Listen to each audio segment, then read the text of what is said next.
biggest university, Banaras Hindu University. And in his name, UGC has, launched, and it has taken up such a training program for orientation of faculties or the academic leaders, so that they can get the guidelines, they can be aware of how exactly the NEP to be implemented. As rightly pointed out by Honorable Sir, who introduced me, that I shall be talking about students' diversity and inclusive education in NEP 2020. Now, my flow of presentation will be, are my slides rolling on? Just one time input to. I have come to the next slide, flow of presentation. Could you see it? Anybody? Hello? Hello? Yes, ma'am, it is visible, ma'am, visible. Yeah, flow of presentation, that slide you could see, no, sir? Yes, ma'am, yes. Yes, it is visible. Thank you very much. Okay. So I shall be talking about spirit of NEP 2020. Then let us understand the concept of education from Bharatiya Drishtikon, because Bharat has got the legacy of education since ancient times. Okay. So what was our perspective about Bharatiya education? What is our Drishtikon? And then I shall be discussing on the issues with the present education system, because as of now, the NEP 2020 is not yet fully implemented. Then I shall be pondering on the students' diversity and inclusive education. And togetherly, we will definitely join hands to be a part of change, right? Now, universe or the globe has launched sustainable development goals, isn't it? And there are 17 sustainable goals that we need to achieve by 2030. And in these goals, the quality education is one of the important goals through which the global citizens would be created. And we are very fortunate that though we had got education in the previous type of education system, which was more of the Macaulay driven, and in 2020, the government of Bharat, they have launched with the national education policy, who is looking for the holistic development of an individual uh, by giving certain aspects. So the very spirit of NEP is the background. A background of a student, a background of the education that we had been taking up since so many years. So we really wanted to convert or transform our education system into the Bharatiya rooted education system. NEP advocates more of the flexibility about the curriculum, about the the scope, about the choices, about the student pursuing the education. So flexibility in the curriculum is there. It talks of inclusive education. That means the students who are pursuing the education, they will have a wider scope of subjects, and so also we will try to tap each and every point of our society and make the students to learn to the higher education. It is talking about light but tight rules and regulations. It is very, very important because of this tightness. Though I love singing, though I love some of the subjects which are from arts, I was not able to perceive it. Then it talks about the research, and also it talks about the futuristic approach, wherein our student, after pursuing the education through the NEP 2020, will be able to address, will be able to get the jobs, will be able to address some of the issues which are of really a global concern. Now, if you look into the overall progress of education, then education 1.0 starts with the lectures and memorization methods. Then slowly we transformed our education as a education 2.0, which we call it as an internet enabled learning, or the open source learning. This was really a great achievement in education 2.0, wherein the students which are distantly situated were able to take up the degrees through open and distance learning methodology. And large number of students, in spite of their jobs and other engagements, were able to continue with their higher education.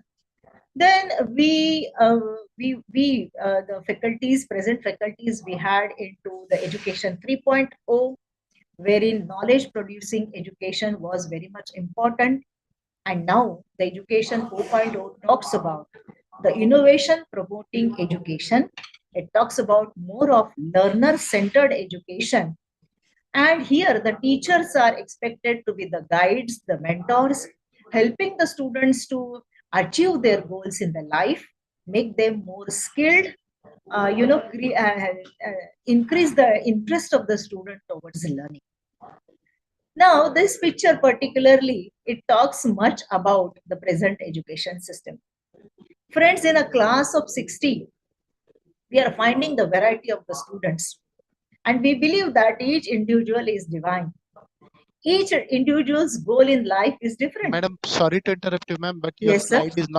slide is not moving, ma'am. It's just constant to the first slide only, ma'am. Where it is? This is the first slide, ma'am. First slide. Now it has changed? No, ma'am, no. No. So also not. Okay, let me unshare it. And again I shall. Some issue is there, I think so.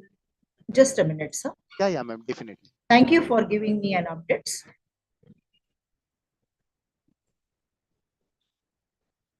Let me open my presentation again.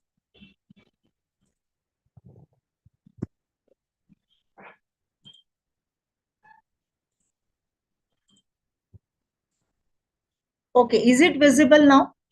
Yes, Sir, ma'am, now it is. let it be in the, what I can say is a smaller mode. So that now second slide you could see, no? Yes, ma'am. Second slide. Okay. This is flow of presentation I discussed already. Was it visible to you? Yes, that is how I asked. Yes. These are the sustainable goals, and I already discussed on spirit of education, then education, progress of education, and I was on this slide. Now this is visible. There are many animals standing in a row. So I was to discuss.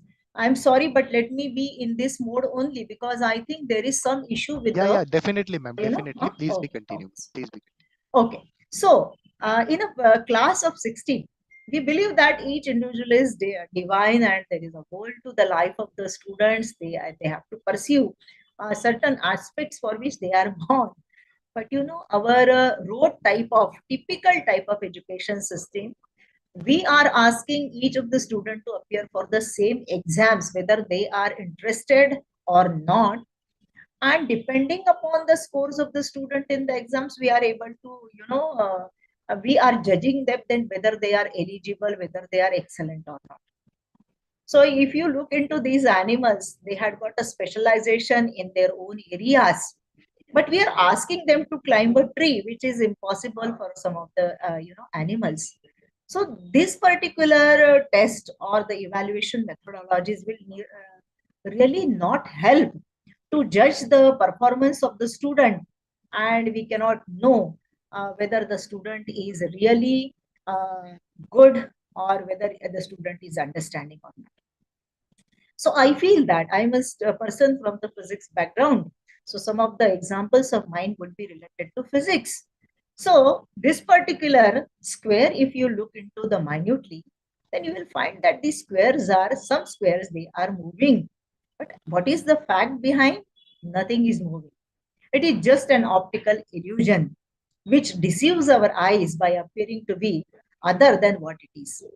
Similar thing has happened with our education system. Some of the educational institutions, they had poured into some of the courses, they had adopted few of the methodologies, and due to the advertisement of them, other institutions started running after such changes in the way they are trying to give the education to the students. rather looking into what sort of stuff they have got, what type of students they have got into. So it has become a race, and slowly it has become a business of some of the institutional owners, or I can say the managements. So this is not it, is what we define as an education. सो मैं चाहती हूँ भारतीय दृष्टिकोण से अगर शिक्षा की व्याख्या की जाती है, तो शिक्षा वह होती है जो व्यक्ति को व्यक्ति से जोड़ती है, यानी everybody should be connected to each other by one way और द अदर, जो व्यक्ति को समाज से जोड़ती है, यानी व्यक्ति का उत्तरदायित्व समाज के लिए होना चाहिए। ये जिम्मेदारी की भावना व्यक्तियों में निर्माण करने की क्षमता शिक्षा में होनी चाहिए। और तीसरी और महत्वपूर्ण बात है जो समाज को राष्ट्र से जोड़ती है ना, ये बहुत जरूरी है, ताकि whatever individual is been brought up through the education should be able to shoulder the responsibility towards the humanity, to the society, and to the nation as a whole. So the quote of Swami Vivekananda is very relevant in this context. Swami Vivekananda says education is not the amount of information that is put into your brain and it runs right there undigested all your life. Education for human beings means that process by which character is formed, strength of mind is increased, and intellect is sharpened, as a result of which one can stand on one's own feet. Friends, if you look into first half of this quote, then literally the lot of information is available with us. Though I am PhD in physics, can I really say that all the dimensions of the physics, all the areas of the physics, subject of the physics, phenomenon of the physics, am I aware of? Or just I have an information? So Swami Vivekananda says education is not just collecting the information about, but whatever information you have gathered, you need to understand it and you should be able to implement the knowledge what you have gained. So if we really want to define, we define education as a savidya ya vimuktaye. In Vishnu Puran, there is a shlok, Tatkarma yanna bandhaya savidya ya vimuktaye aya saya param karma vidyanya shilpa nepunyam. Education is the way which liberates human beings from ignorance, bondage, and useless karma. That is what is clearly defined in the ancient knowledge system of India. So, the purpose of education should be to equip a person with all knowledge, all information, and also strengthen the inner strength of a human being. Then, to help acquire possession of self. If we ask any question about the future, what a student, present graduate wants to pursue, then that student looks at either the parents or the friends. A person is not able to take a charge and give a decision on what he or she has decided as a future to him or her, right? To liberate from ignorance. Many things we are not aware of, nor we are trying to look into and try to acquire the core knowledge of the subject. Then to skill to live better life. Without skills, we are finding that nowadays, I'm sorry, but we all are the faculties. I am the faculty for more than 23 years. You might be a senior persons who are attending the program. But we had been hearing that from the industries, from the other stakeholders who are employing our students, that oh, you are students, they are graduates, but they are not employable graduates. So what is missing in between is the relevance of the curriculum, what is needed now, and second thing, the skill by which they should be able to perform their services to the certain industries or certain occupations. Then fourth is to help manifest divinity within. The very purpose of my life should be sensed, and accordingly I should take a further path towards. Inspired to achieve purpose of life as a meaningful life and not just a successful life. So this is how is the Bharatiya Drishtikon about education is. Now, whatever I have narrated as a Bharatiya way of education, and so also the expectations of the Swami Vivekananda, that it should be character building, it should take a possession of self and other things. The National Education Policy 2020 advocates and addresses all these what are the expectations. So equity and inclusion in higher education is must. But still, there are certain facets of exclusion, particularly to our substantial, more intense in higher education, which is required. What is those facets or facts? They are lack of knowledge of higher education opportunities. What if I pursue in higher education? What line I will be choosing? That lack of knowledge or lack of higher education opportunities are even missing. Then second is about economic opportunity cost of pursuing higher education. Many students, they are not having enough fee money to spend on, and they don't have the substantiate support to pursue the higher education. So financial constraints is the major issue. Friends, right now sir has introduced me that I have done the study on status of women in India. During that status, we have collected the sample or opinion of nearly 75,000 females across India. In that, some of the groups were from the age of 14 to 21. So when we interviewed those girls who were to take the higher education, but they told us that financial constraint is a big issue. So that is why we have to look after our family and we cannot pursue our higher education. So though we cleared up to 8th standard or 9th standard. So they were not even able to complete their schooling just because of the financial. Then admission processes sometimes are so tedious, so clumsy, so stressful that students want to quit from all these processes. Then geographical and language barriers. During that survey, friends, girls also told that our schools, they are so far and there is no transportation facility available in the villages. So that is why our parents are not allowing to go to the schools. And so also you are aware that we are the nation who is having 300 plus languages, local languages. So the students are also finding very difficult to cope up with English. So also they are fearing to get into the higher education. Then poor employability potential of many higher education programs. We are not very sure that even after pursuing the engineering education, I shall be able to take up a good job. So that particular low confidence about all programs is also there, and lack of appropriate student support mechanism. So all these are the issues that we are finding, and we are expecting that the government should take certain steps. Yes, the government in national education policy states that the government is should take certain steps. So earmark suitable government funds for the education of socially and economically deprived groups. That provision is made in a national education policy, which will be assured by allocating certain funds. Then set a clear targets for higher GER, that is gross enrollment ratio, for such a class of the student. Enhance gender balance in the admission to HIs.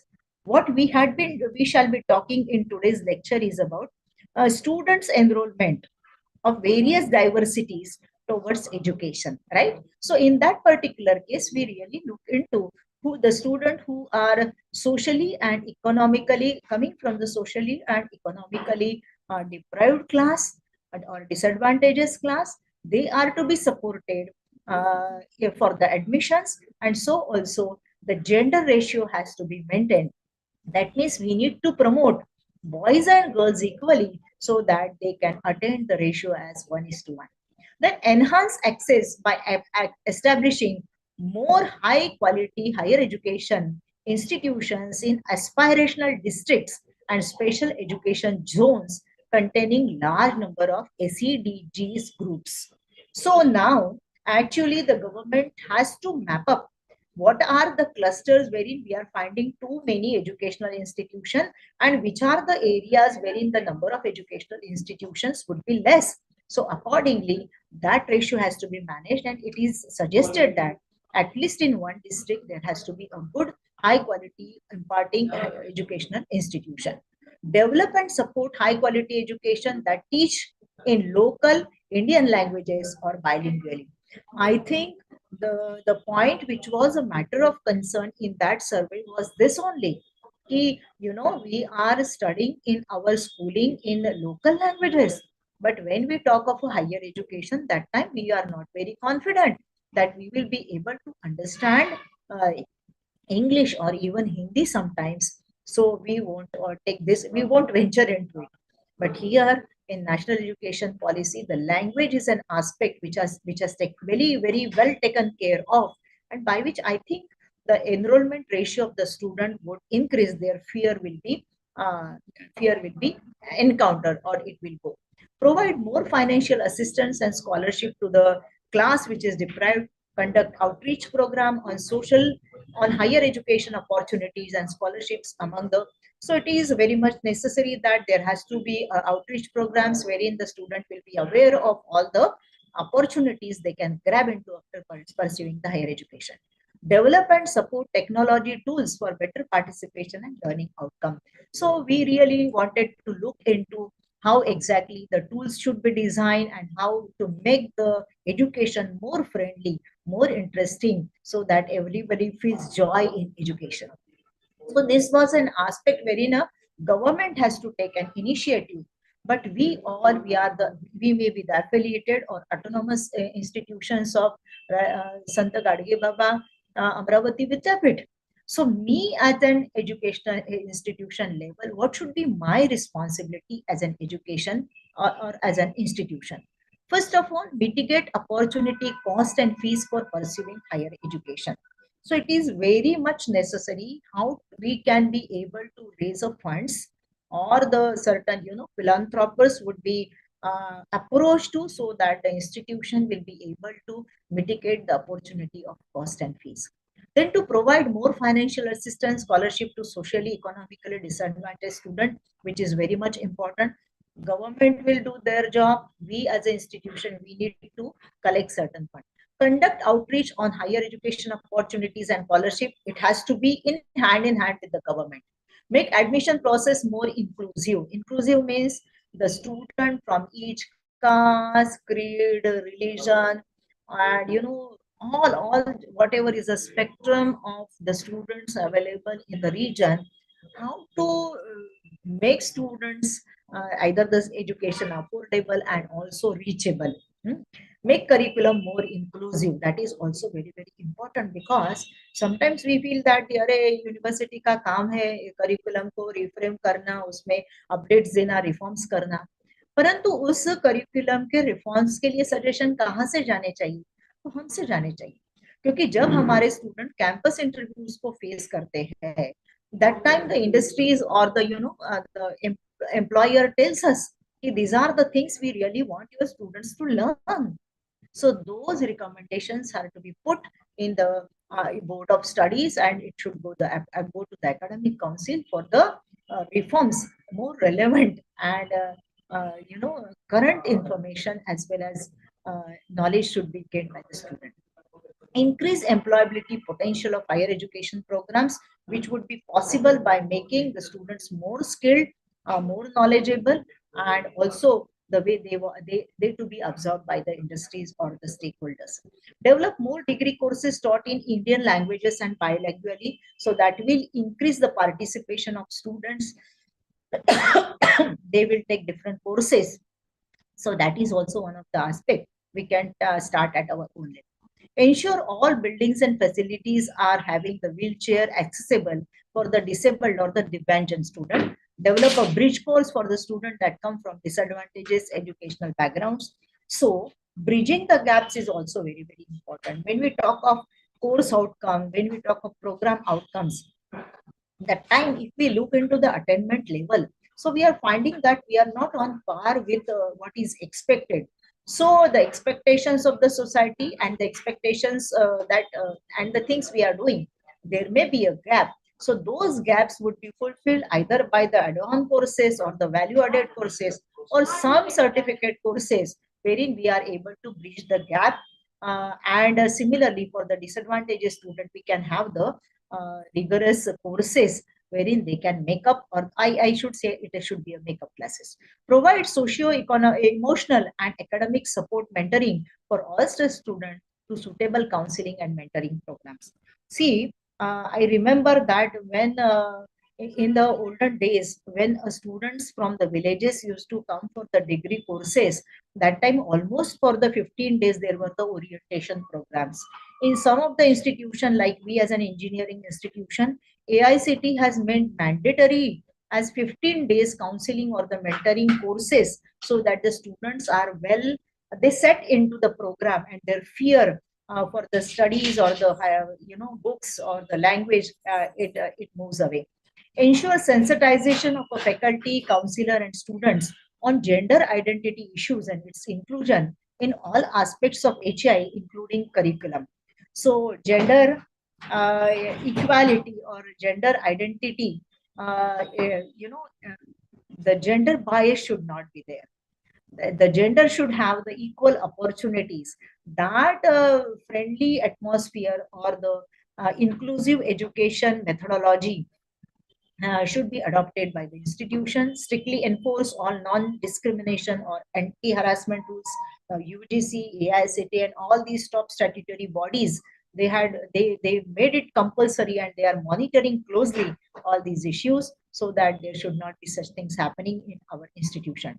Develop institutional development plan that contains specific plan for action on increased participation of SDGs, including but not limited to the above option. So all these things, friends, they are in our hand. So in such a situation, we should be propagating, we should be adopting various courses, so that it becomes comfortable for the student to learn.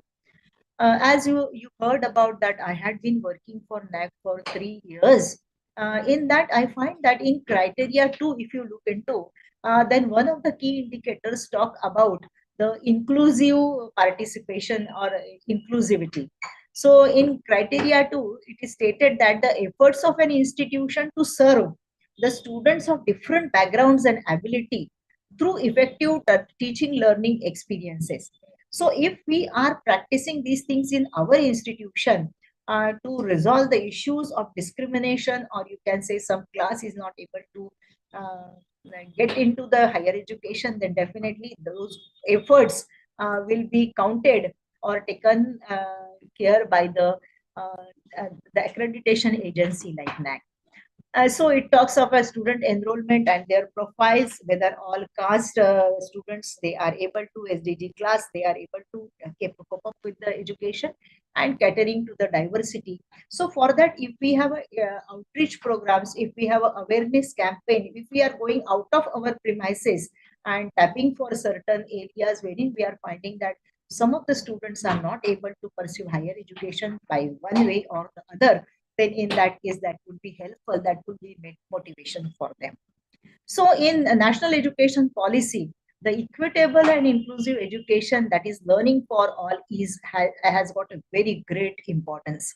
So education is a single greatest tool for achieving a social justice and equality, because we believe that an educated person will definitely a well behaved person, and it will always think of the equality and inclusiveness for others as well. So inclusive and equitable education, while indeed is an essential goal in its own right, is also critical to achieving an inclusive and equitable society in which every citizen has an opportunity to dream, thrive, and contribute to the nation. We had been hearing to the Prime Minister of India.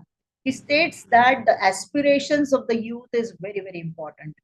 And unless and until these aspirations are filled in the right way, fulfilled in the right way, our nation is not going to progress. At this junction, where the Bharat is progressing, becoming third largest economy of the universe, of the globe, in that we wanted that all students who had done their degrees or the post graduation should be able to help in the development or the progress of the nation. But unfortunately, prejudice, bias based on gender, social or economic status, it is still there, and disabilities, it is still there. Among other factors, often affect people's capacity to benefit from the education system. So there are certain andhashraddhas also that are to be removed, and we should look into that. Each child is getting an education and contributes to the national progress. So the entire canvas of national education policy, right from the primary to the higher education, talks of it is more holistic and multidisciplinary education, NEP 2020. So also it talks of a knowledge ladder. As we are aware of the Bloom's taxonomy, there are certain steps which we need to climb up. So information should be converted into knowledge and finally to the wisdom. Unless and until it is converted into wisdom, new things cannot be happening. So recognizing and recalling the facts, understanding what facts means, applying the facts and rules, concepts and ideas to the workable model, breaking down the information into smaller components, judging the value of information or the ideas, combining the parts to come take up a new whole. So if we really look into the innovation, then this is what is happening. And the great genius in today's era also, they are doing the same thing. And that is how they are coming with the new innovative ideas as well as products. So we were having the Kaushalya Adharit Gram. So we used to call it as an Atmanirbhar Gram. So India has a long tradition of holistic multidisciplinary learning from the universities, which were called as a Takshashila and Nalanda, wherein thousands of the students abroad used to come and take the education, isn't it? There were 64 kalas and there were 16 vidyas, and all things were interdisciplinary. So if I am able to make say I am a say goldsmith, being a goldsmith, even I am able to read and write some of the scriptures. So that particular trans subject uh, you know uh, what you can say, the opportunity was there in the ancient times.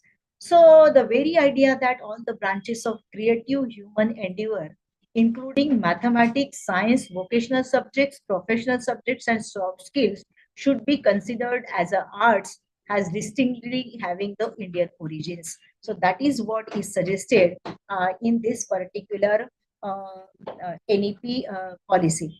So what will happen due to this? A person, if wanted to have a choice of subjects, so that would be an encouraging factor for the student to come for higher education. Now, what has happened? There is a tight regulation, but national education policy talks about light but tight regulation, wherein there will be a interdisciplinary choices which will be available, which will be a motivating factor for the capturing the student diversity and inclusive education. So it is very very important parameter, I think, in that case. And it is also talking of the same that integrates the humanities and arts with science, technology, engineering, and mathematics. Research is also improved and enhanced to the holistic and multidisciplinary educational approach. So there would be more capacity building, solving abilities would be enhanced, teamwork, it talks of a teamwork and communicational skills, more depth learning and mastery of curricula across fields, increase in social and moral awareness. Friends, you might have also noticed when you find a person which is having an interdisciplinary degrees. For an example, I have one of my students who had passed the engineering in electronics and telecommunication. But by some means, she got an opportunity to work under the Chief Minister of Maharashtra Youth Program, Rural Development Program. But her basic inclination was towards the social sciences. So she could do excellent and she got a Chief Minister's Award. By that, she pursued her social sciences master's. Now she is having a degree of technology along with the social science. excellent blend, and due to which she is able to do both the things in very fine and interrelated aspect, or what you can say, the combination aspect. So her performance in work has improved a lot, just because her passion and her degree with which she has gained knowledge about the technology, it could be aligned, and the amalgamation is the whole total effect is very very encouraging. So you might have also came across such type of people, so they can master many things, and their capacity of delivering, their capacity of ideas is mind blowing. So this is how, if the choices are available, that is a motivation factor, and that would help the students who are keeping away from the educational stream, higher education, to come forward. So holistic multidisciplinary education would aim to develop all capacities of human beings that I thought, also the aesthetic, social, physical, emotional, and moral in an integrated manner. We find that academics is not just earning the grades or CGPA or getting the gold medals. It is making the life more joyful, uh, to reach to for what a person has born, isn't it? So if I talk of a human life, then it has got all these dimensions. So if such courses, sub subjects are available, and holistically if they are integrated, then definitely the overall personality of the student may be developed, which will have all these aspects of life. So such holistic education shall be in long term the approach for all the undergraduate programs, including those in professional, technical, and vocational disciplines, which we need to implement very immediately. So students of arts and humanities will aim to learn more of science, and all will make an effort to incorporate more of the vocational subjects and soft skills. National education policy addresses or stress more on the life skills as well as vocational training program, wherein the students are actually getting the training, which would be helpful for them to come out as an entrepreneur, or they can have a startup, or they can be performing much better if they have hands-on training before they join some industry. So imaginative and flexible curricular structure will enable creative combination of disciplines for the study, and that would offer multiple entry and multiple exit point. Friends, what I was talking about, that survey, no, that time also we found that the rural girls who used to get married once they attain the age of 18, and they are supposed in the first years of their education, then due to marriage they were not able to continue with the education after the marriage, because after the marriage then the children and the household responsibilities are more on girls, isn't it? So if we are giving them a chance for a multiple entry and exit, that would be the best thing, wherein the girl, after fulfilling her responsibility of bearing children and the household, when she sets in the her sasural, after that she can come back to the education and she can pursue her degree. So that is a wonderful thing. I am thankful to government of India that they had included this multiple entry and exit points, which by which the girls education rate, gross enrollment education rate for the girls would improve uh, drastically in the coming years, because that was one of the point, because they leave means their first year is gone and there is no recognition to their even 1 year of the degree course. But here in the national education policy, that is not going to happen. So large multidisciplinary universities and colleges will facilitate to move towards high quality holistic education, flexibility in curriculum, and engaging courses option will be an offer to students in addition to the rigorous specialization in the subjects. This will be encouraged by increased faculty institutional autonomy in setting a curricula, because it talks of autonomy of the teacher, autonomy of the institution, and the choices to the student. So that is a very, very important and beautiful thing, wherein the teacher can try with all options, wherein they can make the curricula very engaging and joyful and learning based. So all these aspects, they are very very important. But one point I just wanted to talk to, actually these are very beautiful Animations I have made, but somehow I'm not able to play in full screen mode. Otherwise, these animations are very beautiful. Anyways, no problem. The concern related to the environment is also taken care, and the student will be able to contribute for low pollution or environment friendly lifestyles. So that is also encouraged here. It talks of the value based education that will include the development of humanistic, ethical, constitutional, and universal human values of truth, that is righteousness, and its content, that is a dharma, peace, that is shanti, love is prem, ahimsa, and scientific temper, citizenship values, and also life skill lessons, that is like a seva, service, and participation to the community and programs that will be considered as an integral part of the holistic education. As of now, social science वाले देखते बैठेंगे या हमारे इतिहास वाले history के बारे में सोचते रहेंगे, ज्योग्राफी वाले सोचेंगे, एनवायरमेंटलिस्ट एनवायरमेंट से संबंधित बात करेंगे, लेकिन ऐसा अभी नहीं है. So all those personal boundaries, they are now been enlarged, they are expanded, and the whole compass which makes life as an ecosystem, we are a part of ecosystem. So making a life more eco-friendly is addressed over here. So we wanted to make our students to be the global citizens now, and the curricula will include all these aspects. Now, what I was talking of, if the girls they are getting married and they are not able to continue with their education in coming years, earlier there was no provision, but in the national education policy structure, it talks about if a student is able to complete 1 year in the discipline or the field, a student should be given the certificate. If the student is completing 2 years, a diploma will be there. If 3 years, then bachelor degree. And if it is a 4 year, then bachelor degree program. Then in that 4 years, it will be the degree with research.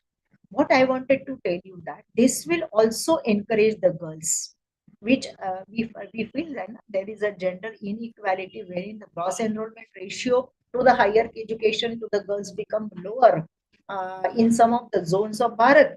So if this is a provision that there is a recognition as well as our efforts are, leading to some certificates or the diploma, definitely that will enhance the enrollment ratio of the student. And so also it talks of academic bank of credit, wherein all the data related to your performance, it will be stored, and as and when you come back to the education, depending upon your earlier credits and the credits now you are pursuing, the entire degree and the diploma will be given to the students. So there is more flexibility to offer different designs of master programs. Even if the 2 year program, there may be 2 year program with a second year devoted entirely to the research for those who have completed 3 years of the bachelor degree. So 3 year bachelor degree, 2 years master degree, so total 5 years program. Or the student who are pursuing the bachelor degree with research, they can just devote their 1 more year and they can have the master's program. And if they wanted to further pursue to be the PhD degrees, then in that case, the positioning or the allocation will of the degrees, what you can say, a recognition to the degrees would be like this. So in an integrated 5 year bachelor master's program, or the PhD shall be required either a master degree with 4 years bachelor degree with research, and MPhil will be shut down. So this is what provisions, this is what inspires, this is what supports, this is what will make the students to come forward. Automatic inspiration will be there. Once it gets implemented, automatic implementation inspiration will be there. Yes, now the university started started implementing the NEP, and due to that, the enrollment ratio in the coming few years can be can be seen. So academic excellence with human endure will make the life more meaningful. There are two ways of looking at the education. One is about the successful life, and another is about meaningful life. Sometimes a success may lead to great perks in terms of monetary benefits or money or the packages. But after some time, it really doesn't make a person happy, or a person feels like, this is not the way I really wanted to look forward for my entire life. I wanted to make my life more meaningful. So this is a point wherein the student will have an opportunity to choose their subjects, to choose their stream, to choose what credits courses they wanted to, in what way they will be achieving those credits, so that their joy in education will increased. And that is why the NEP is called as a learner-centric education system, wherein is a learner is at the center, and we, the faculty, we, the system, we, the infrastructure, the facilities, will roll along and facilitate a student to pursue a joyful education. See, friends, we always wanted that there should be some transformation, isn't it? But we wanted this transformation to happen through somebody else's. Now this is a time wherein we will be participating in the change or the transformation. So it is important that if we really wanted to have the change, be a change, see a change. The Honorable Prime Minister Shri Narendra Modi ji always talks of कि unless and until you respect the locals, if you don't respect the local innovations, if you don't respect the local products, you don't buy it, they cannot go global. So now there is a new terminology coming up as a global. So unless and until we motivate our student, we unless and until we support our ancient innovations, ancient practices, and ancient uh, enterprise, we are not going to become an Atmanirbhar, because the entire idea behind the education is to make the human being with a great character, a great contribution to the nation, a great contribution to be as a global citizen towards our mother earth, and make the nation progress in the way we really wanted. So he always talks of how हम सब मिलकर भारत को आत्मनिर्भर बनाए, and this is an amrut kal wherein there is a great responsibility on the teachers, because Dr. Sarvapalli Radhakrishnan used to say the best brains of the nation should be the teachers. So now, after implementation of NEP 2020, it is really a great responsibility on our shoulders, to our institution, how we are going to take our institution forward, what would be the agenda for coming some years. We as an educational institution, we are going to implement it, how we are going to uh, look forward for an NEP to get implemented, and try to target the students' diversity, their inclusiveness, for the whole scope of what and all are the programs we are running at our institution. Thank you very much for giving me an opportunity. Now we can take up certain questions. Over to host.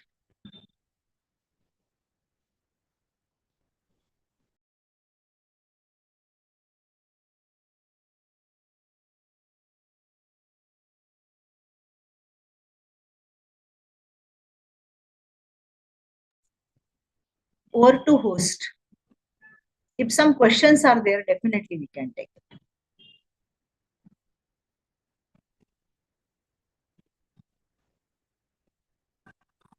Hello, am I audible? Yes, ma'am, you are audible. Yeah. So we can take up certain questions now. Yeah, do I ask something here, madam? Yeah, sure. Sir. Please go ahead. Madam, you talked about the multi-entry, multi-exit model. Just we discussed Yes. about it. Yes, sir. Yes, sir. And I also listened from various, stalwarts about NEP. But a common question which I asked them, I haven't got the satisfactory answer. The thing number one is who's going to fix the nomenclatures? Say, like, for example, uh, for an engineering college student, right? So how to fix the nomenclature of certificate, diploma, degree, and all things. And secondary thing, who's the issuing authority? Is it the university with which I am affiliated? They are going to issue the certificate, or institute has to issue the certificate? No. This is Sure. question number one. Yeah. And the Let me second answer question, one by one, then you yeah, ask second question. Let us go one by one. The question is very relevant. First of all, the number of credits will decide what to be issued, whether a certificate or a degree. As I told you that if a student is completing 1 year and achieving the credits which are defined by the affiliating university, then a certificate will be issued by the university. Actually, it will depend upon how the university is, implementing NEP in what sense. What autonomy would be given to the institution and what would be kept with the university, it will be at a university level. see, I mean, completely agree upon the credits and all the things, the additional credits which a student had to earn 4 credits by completing some vocational score. So the credits is okay. I mean, 80 to 88, and then 4 credits extra that will make him legitimately eligible to get the certificate. But Yes. still, there is a juggle behind the institute who's affiliated and autonomous, and the university with which they are affiliated. So, who's going to give the certificate? No guidelines from university, no guidelines from No, UGC no. yet. So this part will be taken care by the affiliating university if you are affiliated college, and if you are autonomous college, Yeah. then the institution has a choice as per the rules and regulations. They can issue the certificate or the diplomas or the degrees. But man, there is no such prototype or instruction of that kind So is it given. will all depend upon how university is bringing the NEP implementation. No?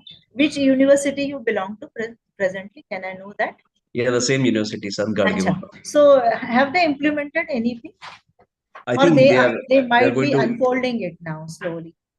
the autonomous institution affiliated with them are already implemented in 23-24. What is But their I, structure now about this? What is their guidelines or what they have implemented about these courses? so that's what I'm saying. I think Hmm. university is going to compel on all the affiliated institute from 24-25.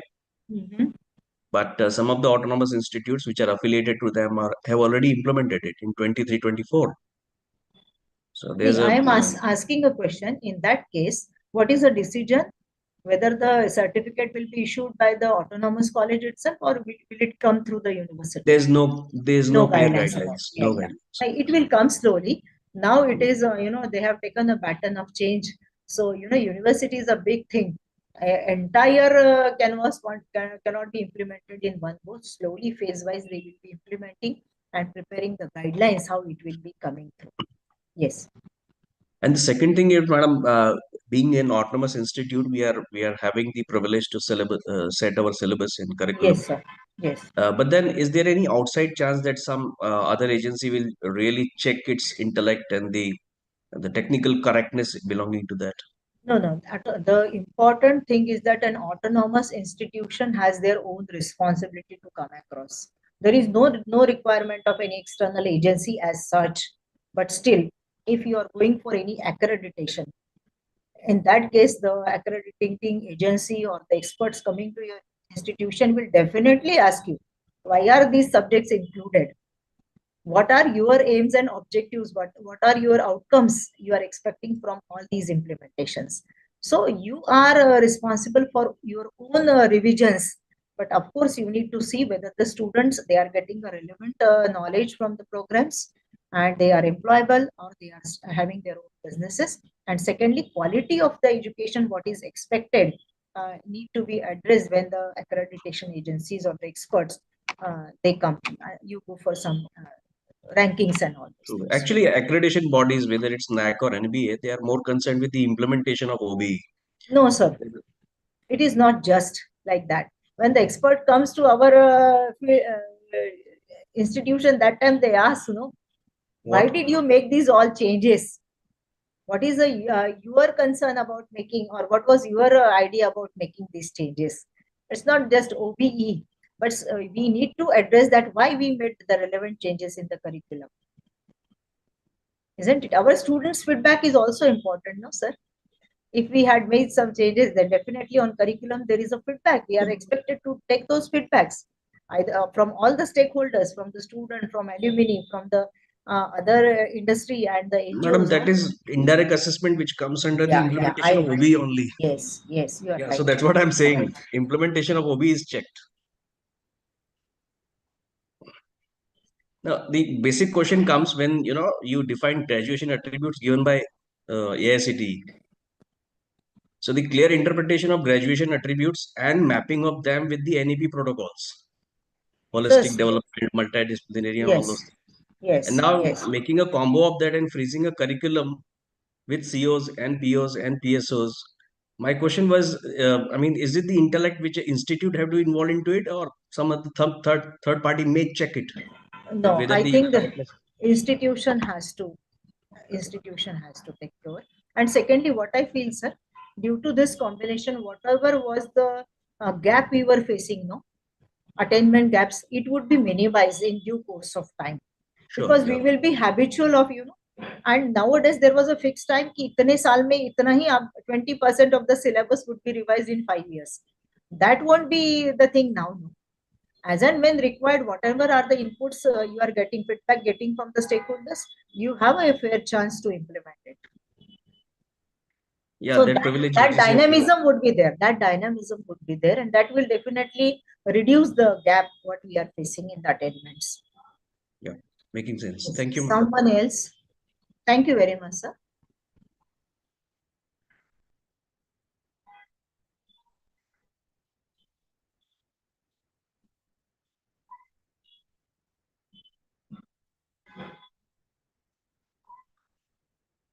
Someone else? Anyone else want to ask, has some question or wanted to share something, add to it? I shall be very happy.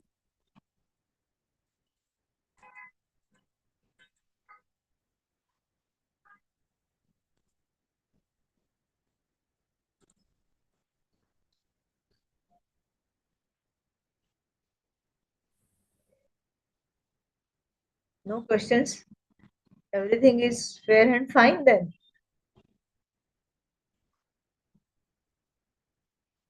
Is there any host available? UGC, MMTC?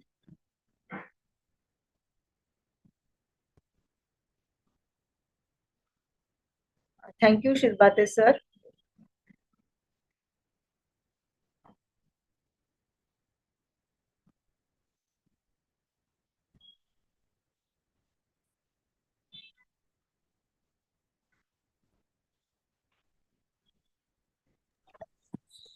Ma'am, are you going to share the PPTs? Uh, I'll think of it. I'll talk Okay. to the director, then I'll think of it. Okay. Because these are customized PPTs and they have a copyright. So Okay. I'll have to think. Because I Just shared all the information what is there in NEP only. Some pictures I put, that's all. You can okay. refer to the NEP document. Okay, right. Thank you, ma'am. Thank you so much.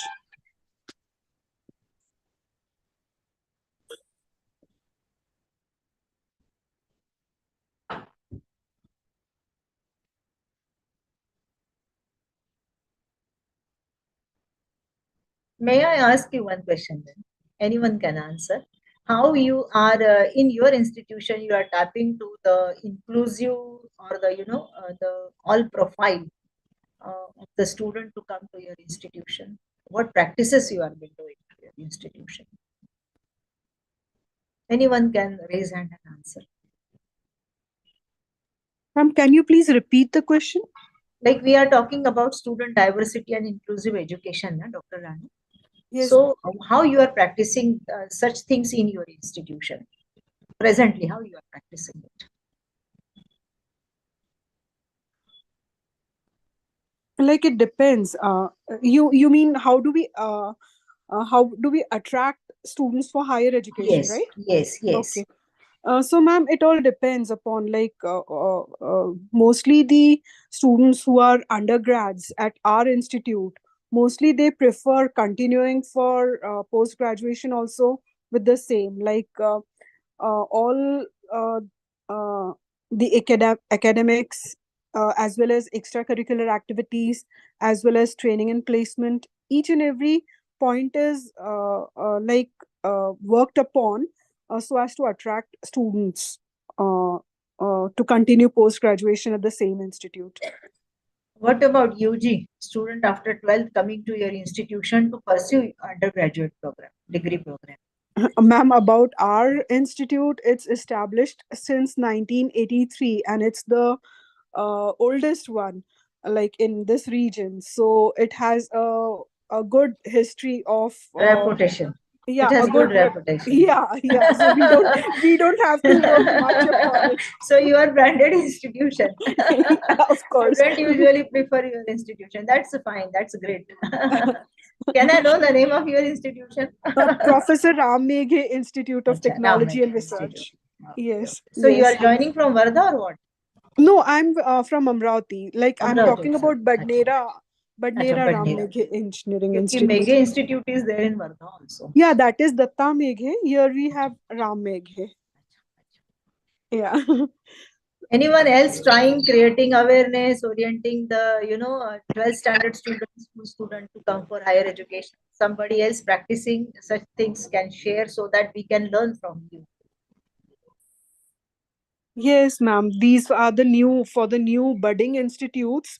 This is a good concept. Like you can create awareness programs, orientation programs.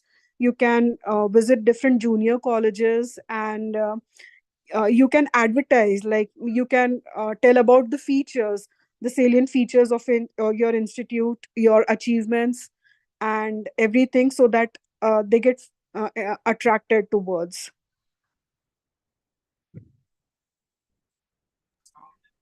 Thanks, Dr. Ranu. Anyone wants to say something?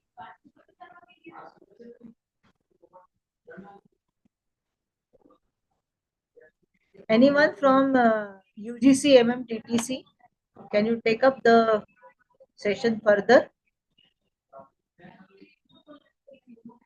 I think I'm not audible to them, or they have just switched on. And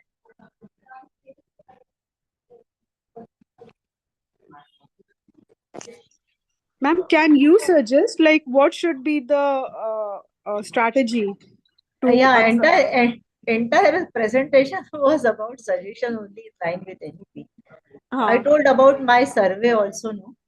yes, ma'am. When we conducted the survey, literally we came to know that there are certain issues to be addressed. Like if a village girl wants to pursue her schooling even after 7th standard, then for her is the great zimmedari is her because she has a younger brothers and sisters, and the father mother goes for a laborous job, so day long nobody to look after, so she has to stay back, prepare the food for them, take care of them. That is a great thing that I find that is one of the issues the girls are facing. So also transportation, then hygiene and other things, these are the things. Huh? If by some means if we are able to address these issues, then definitely their enrollment, at least completing the 12th standard or coming up to the degree program, would help. So we as an institution can facilitate them through the transportation, so also security, and if possible the hostels would be should be available nearby the district places wherein they can stay and learn, and it would be an approachable distance for the parents also. And regarding younger children, their engagement at the local level has to be there. So that should be taken care of. Financially बहुत problem है, कम से कम fees का और बाकी सब मसला अगर sort out करते हैं तो हो सकता है। और मुख्यतः ना लड़की को बहुत पढ़ा लिखा करके उसकी शादी का जो प्रश्न आता है ना बहुत बार, क्योंकि बहुत ग्रामीण क्षेत्र में भी घूमती हूँ तो मुझे ये बहुत आता है कि हम तो पढ़ाना चाहते हैं दीदी, लेकिन पढ़ाने के बाद फिर उतना पढ़ा लिखा वर मिलना चाहिए, उसको घर मिलना चाहिए। तो ये जो सारी बातें हैं ना, ये बहुत आउटडेटेड हो गई है अभी। तो उसको थोड़ा सा बातचीत करके कहीं ना कहीं कुछ अवेयरनेस करके कि हम भी पढ़े लिखे हैं। और ऐसा लगता है ना कि ग्रामीण क्षेत्र में स्पोर्ट्स बहुत अच्छा होता है बच्चों का, तो कुछ स्पोर्ट्स एक्टिविटीज के तहत, खेलो इंडिया के तहत अगर हम उनको मोटिवेट करते हैं तो that would be very great thing for our nation to progress in the area of sports. तो अलग अलग कुछ कुछ हमें करना पड़ेगा। और मुझे ना स्वामी विवेकानंद की एक बात बहुत अच्छी लगती है कि वो हमेशा कहते थे कि ठीक है हम एक जगह स्कूल खोलना चाहते हैं या एजुकेशनल इंस्टीट्यूशन खोलना चाहते हैं, और ये चाहते हैं कि बच्चे वहां पढ़ने के लिए आए, लेकिन अगर कुछ मुश्किल है उनको यहाँ आना, तो क्या स्कूल उनके घर तक जा सकता है क्या? तो हम बहुत संपन्न अच्छे इंस्टीट्यूशन से आते हैं, तो क्या हमारा कुछ ऐसा एक ड्रीम प्रोजेक्ट हो सकता है क्या कि हम कम से कम 2-3 महीने किसी गांव में जाकर के वहाँ एजुकेशन देने का प्रयास करें, उनको साथ में जोड़ने का प्रयास करें? ऐसी कुछ पॉसिबिलिटीज है क्या? इसको भी एक्सप्लोर करना चाहिए, ऐसा मुझे लगता है। कठिन है, थोड़ा सा फैंटेसी जैसे लगता है, परंतु करते रहेंगे धीरे धीरे तो अवश्य उसमें हमें कुछ ना कुछ ये मिलेगा, अ, अच्छा रिस्पॉन्स मिलेगा। Yes ma'am, that's a very nice concept.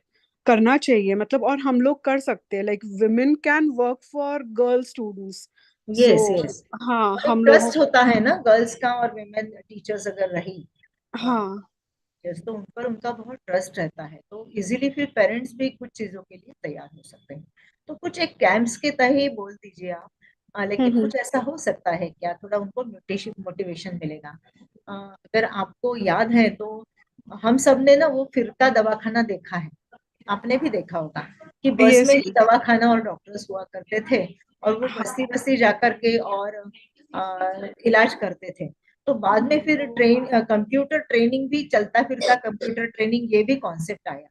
तो थोड़ा सा उसको और इलेबोरेट करके अगर ग्रामीण क्षेत्र तक चलता फिरता स्कूल ऐसा कुछ हम थोड़े थोड़े समय के लिए भी करते हैं, तो कम से कम न्यूमरेसी और थोड़ी सी लिटरेसी जो है ना, उसमें हम ये कर सकते हैं, और स्टोरी टेलिंग और बाकी चीजों से मॉरल वैल्यूज का कर सकते हैं। तो एक बार इसमें रुचि आ गई, पेरेंट्स को कॉन्फिडेंस बढ़ गया, तो उसके बाद वो भी अपने बच्चों को थोड़ा शहर तक या डिस्ट्रिक्ट लेवल तक भी पढ़ाई के लिए भेजने का शुरुआत कर सकते हैं। Yes, ma'am. Nice concepts, ma'am. I should appreciate your broad-mindedness and your innovative ideas. Like अगर आपके जैसे हम लोग मतलब सभी के व्यूज इस तरह से मैच होंगे, तो पक्का बिल्कुल जिस तरह से आपने बोला है वो चीज इम्प्लीमेंट करने में हमको टाइम नहीं लगेगा. We should do this. And as I have seen like in recent years, काफी से ग्रामीण इलाकों से काफी स्टूडेंट्स हमारे यहाँ आ रहे हैं, गर्ल स्टूडेंट्स भी. Like when I was 2-3 years ago, when I was teaching a class, तो जैसे 3 रो में स्टूडेंट्स बैठते थे, तो out of 3 rows, 2 rows were complete girls and only 1 row boys. So I was even like, I am even uh, impressed by this कि हाँ, girl education India में काफी इम्प्रूव हुआ है.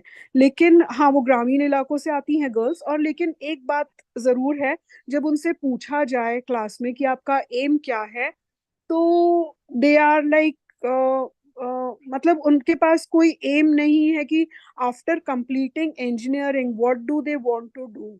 सो what I I thought like, मैंने calculation जो एक पूरा समझ में आया मुझे, वो यही कि they were getting educated only to get a good fiance, like get married to a good husband, one who has a very good career and all. Like बाकी they were not very ambitious, पढ़ाई में बहुत ज्यादा interest नहीं था, सिर्फ शादी अच्छा हो जाएगा और एक एजुकेटेड वेल सेटल्ड लड़के के साथ they will get married to, and that is the way they chalked out their life to be. तो ये चीजें अभी भले वो ग्रामीण क्षेत्रों से आते हैं, but they are not very ambitious. तो यहाँ इंजीनियरिंग में भी देखने को मिल रहा है. मुझे बाकी स्ट्रीम्स का नहीं पता, आर्ट्स कॉमर्स में, बट इंजीनियरिंग में ये चीज देखने को मिल रही है. और बॉयज भी इतने ज्यादा, out of I think 60 or 70 students in a class अगर होते हैं, तो उसमें से 15 से 20 स्टूडेंट्स ही ऐसे हैं जो रियली एम्बिशियस रहते हैं, उनको इंजीनियरिंग का करियर बिल्ड करना है, और they are really devoted to their field. और बाकी बाकी 15-20 थोड़े से एवरेज होते हैं कि ठीक है, अगर शाइन हो गए तो हो गए, नहीं तो फिर कुछ ना कुछ तो कर ही लेंगे. और कर ही बाकी 20 तो इस तरह से होते हैं कि नहीं, they are not even worried, they are not even bothered कि क्या होगा, मतलब कि बस चल रहा है, मार्क्स मिल रहे हैं, पासिंग हो जा रही है, चलने दो, डिग्री मिल जाएगी, that is their aim. So is there. हाँ.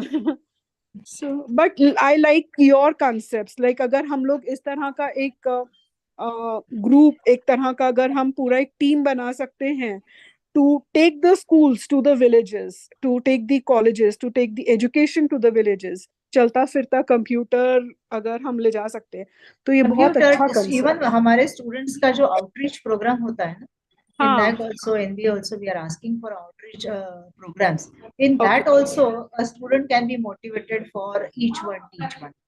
हाँ, That will be a possibility. So our student also can help us to reach out to the student and have the yes, education reaching. Yes, करना of पड़ेगा उसको, कुछ ना कुछ हमें इस तरह का प्रोग्राम कुछ डिजाइन करना जी मैम, जी मैम, पड़ेगा। थैंक यू और सो क्यों हम मच। सब लोग लाइक माइंडेड नहीं है क्या? तभी तो हम एक जगह प्रोग्राम में हैं। बिल्कुल बिल्कुल बिल्कुल। We are मतलब 125. Yes, we are So like minded definitely but we are like-minded people, and that is how we are wanting ki what should be and how should be the NEP will come up.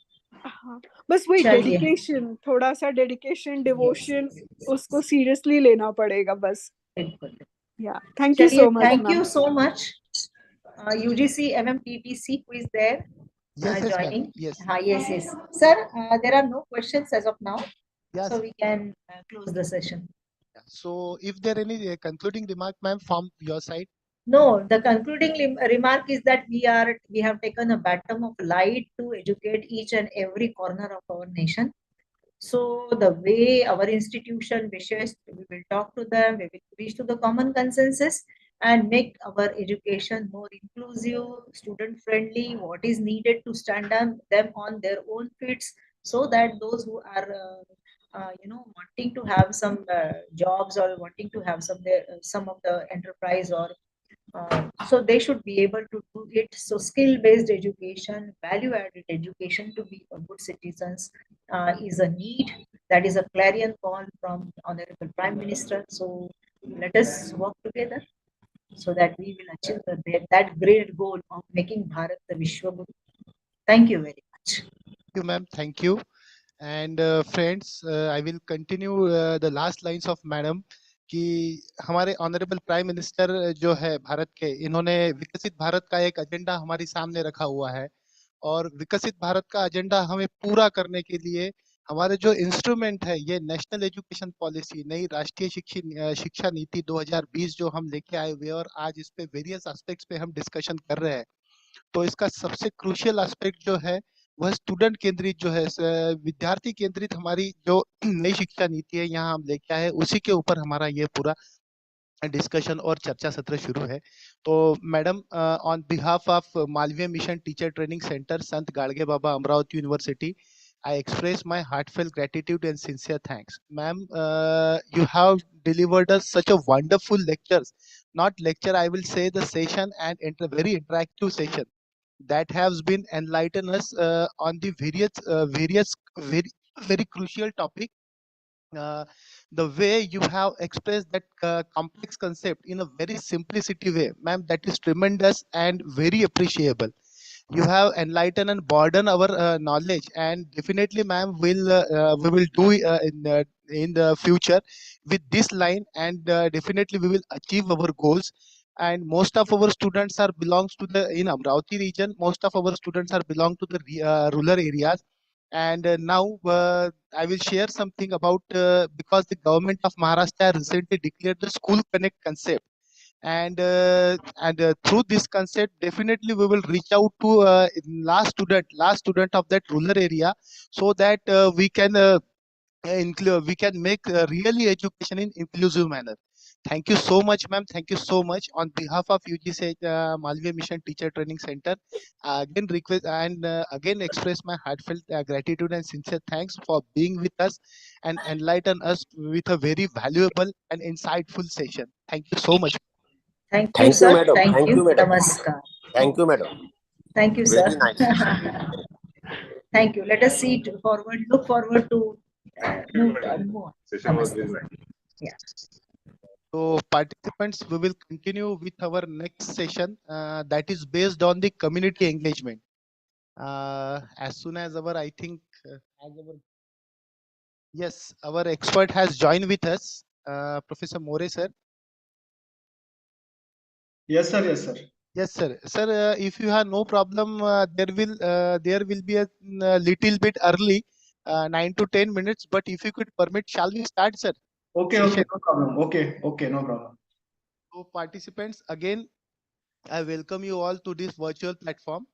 And in the next session, that is connecting session. Not only the session, that is a connecting session, because a couple of earlier time we have talked about the society and the education. So that is a real concept, but elaborating that concept, we have some responsibility. That companies are the corporate social responsibility, but institution have some responsibility against the society, because we are taking from the society, but now is the time to give the society. So for discussing on this session, we have invited Professor KC More sir. Sir, warm welcome you on behalf of the UGC Malvi Mission Teacher Training Center, Sant Galge Baba Amravati University, Amravati. Friends, Professor More sir is presently serving as assistant professor at Department of Botany, Sant Galge Baba Amravati University. The reason behind to invite sir is very crucial. Sir is a man uh, who have implemented the community engagement through Unnat Bharat Abhiyan. That is a flagship program declared by the Ministry of Education earlier. That is MHRD, and sir has implemented that program across the Vidarbha level and including 3 districts of the Marathwada region. So sir have a diverse background and very effective sources of his experiences, and he will share his experience uh, uh, in terms of today's session. So sir, I will not take much more time and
friends, I think there is some disconnectivity issue, network issue. We will wait for a couple of time. As soon as our expert will join, we will start.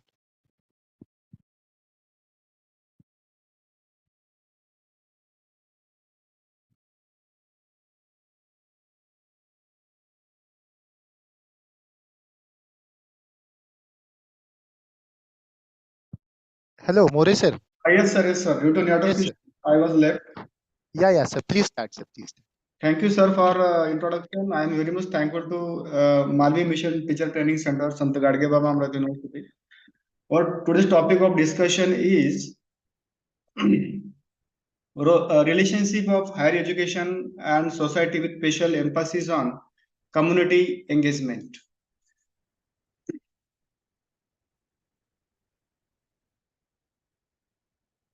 Before discussing about the relationship between the community and the education institutions, we should know what is meaning of the community. The community engagement is the pattern of activities collaboratively implemented by the education institutions to address social, economic, and cultural issues of the community. So that particular definition of the community engagement indicates the relationship between the education institution and the society. These two groups, that is the education institutions and society, working together for resolving the problems of the community.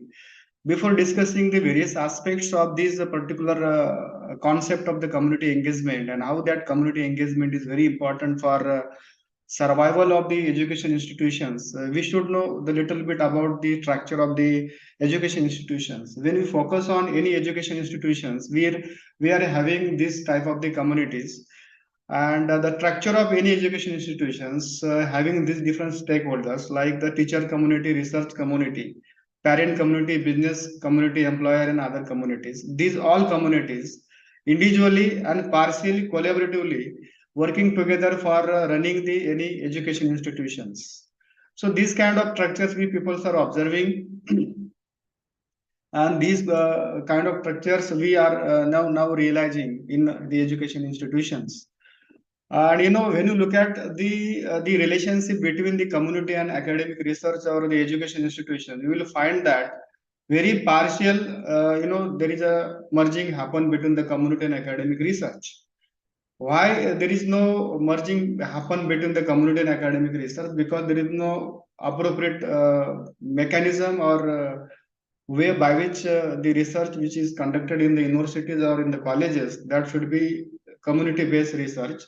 So these kind of things not we not experience these things most of the times in our country, and that's why the discussion on this particular topic is very necessary to uplift the societal development and to achieve the sustainable development goals.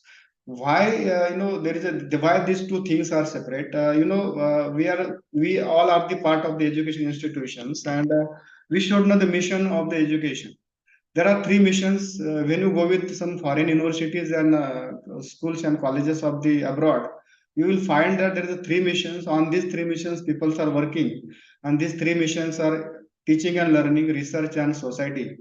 When you compare, when you correlate these three missions with our education system, our traditional education system, we will find that we are focusing on teaching and learning, and partially we are focusing on the research, and we are the third component of the mission of the education is missing, is more near our that is totally, or we can say partially, which is visible in our education system.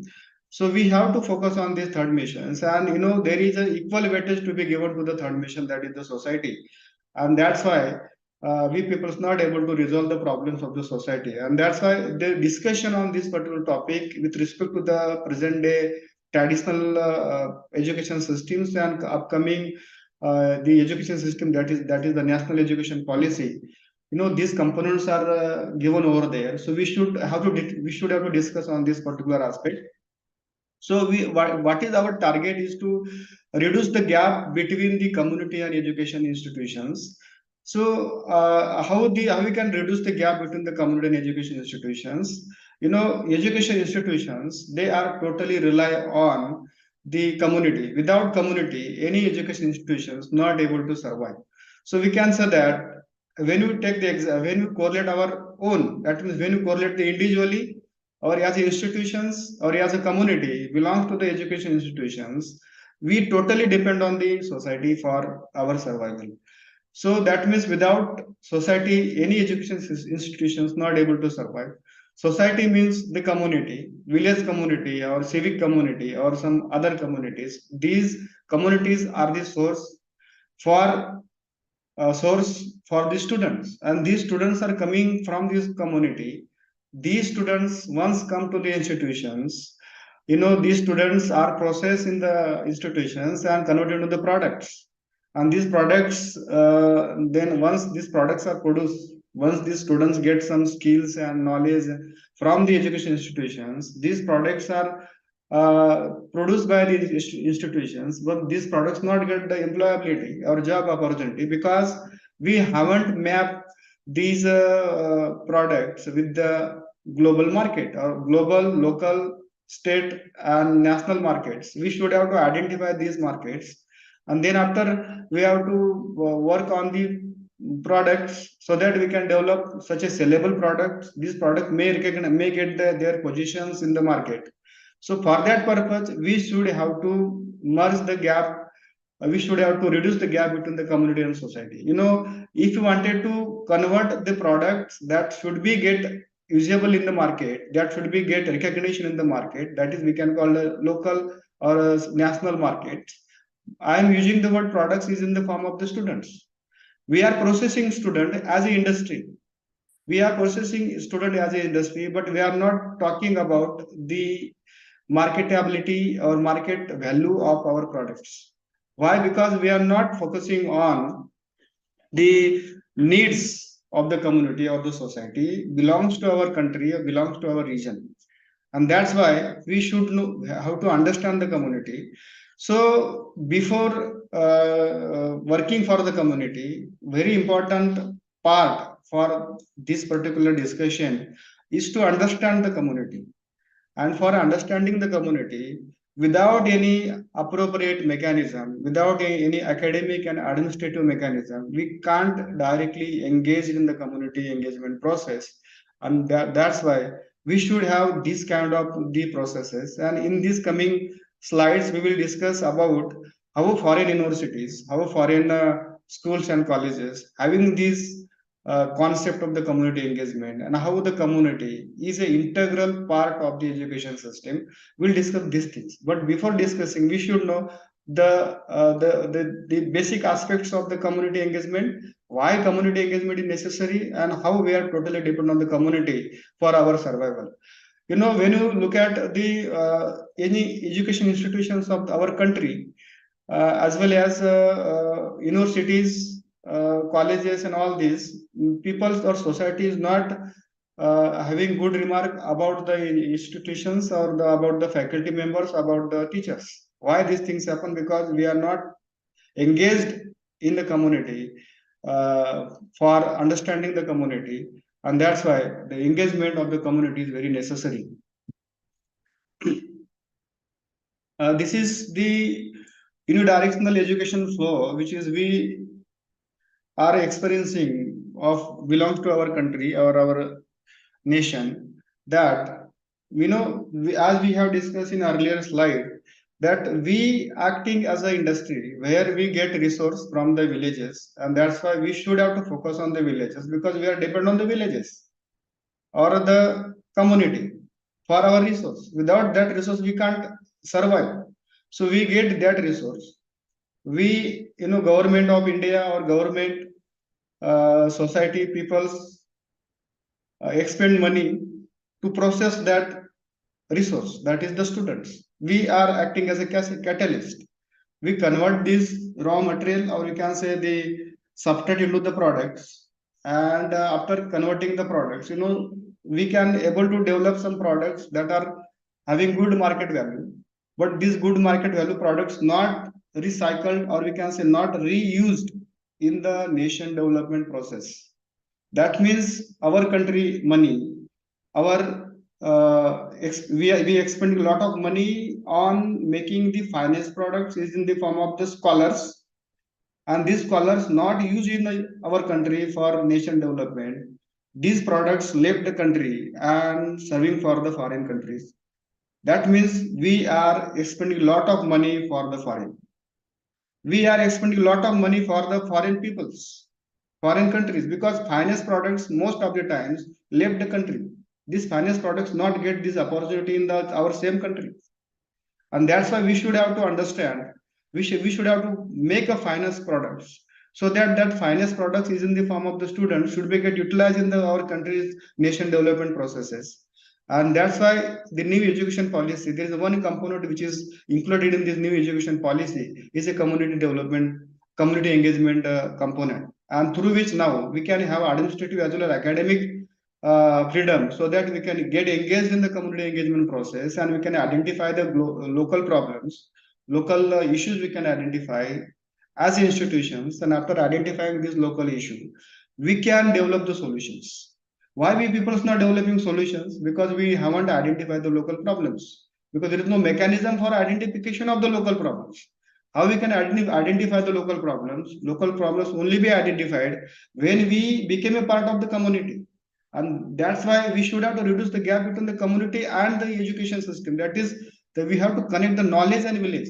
So connection of knowledge and village is very necessary to identify the local problems. After identifying the local problems, we can able to develop the solution. सो अगर हम लोग बात करेंगे कि हम लोग सुबह उठने के बाद में जो भी हमारा 24 आवर्स का जो भी एक शेड्यूल है, ये शेड्यूल में हमें पता ही नहीं कि हमारे आजू बाजू में सोसाइटी में क्या प्रॉब्लम है।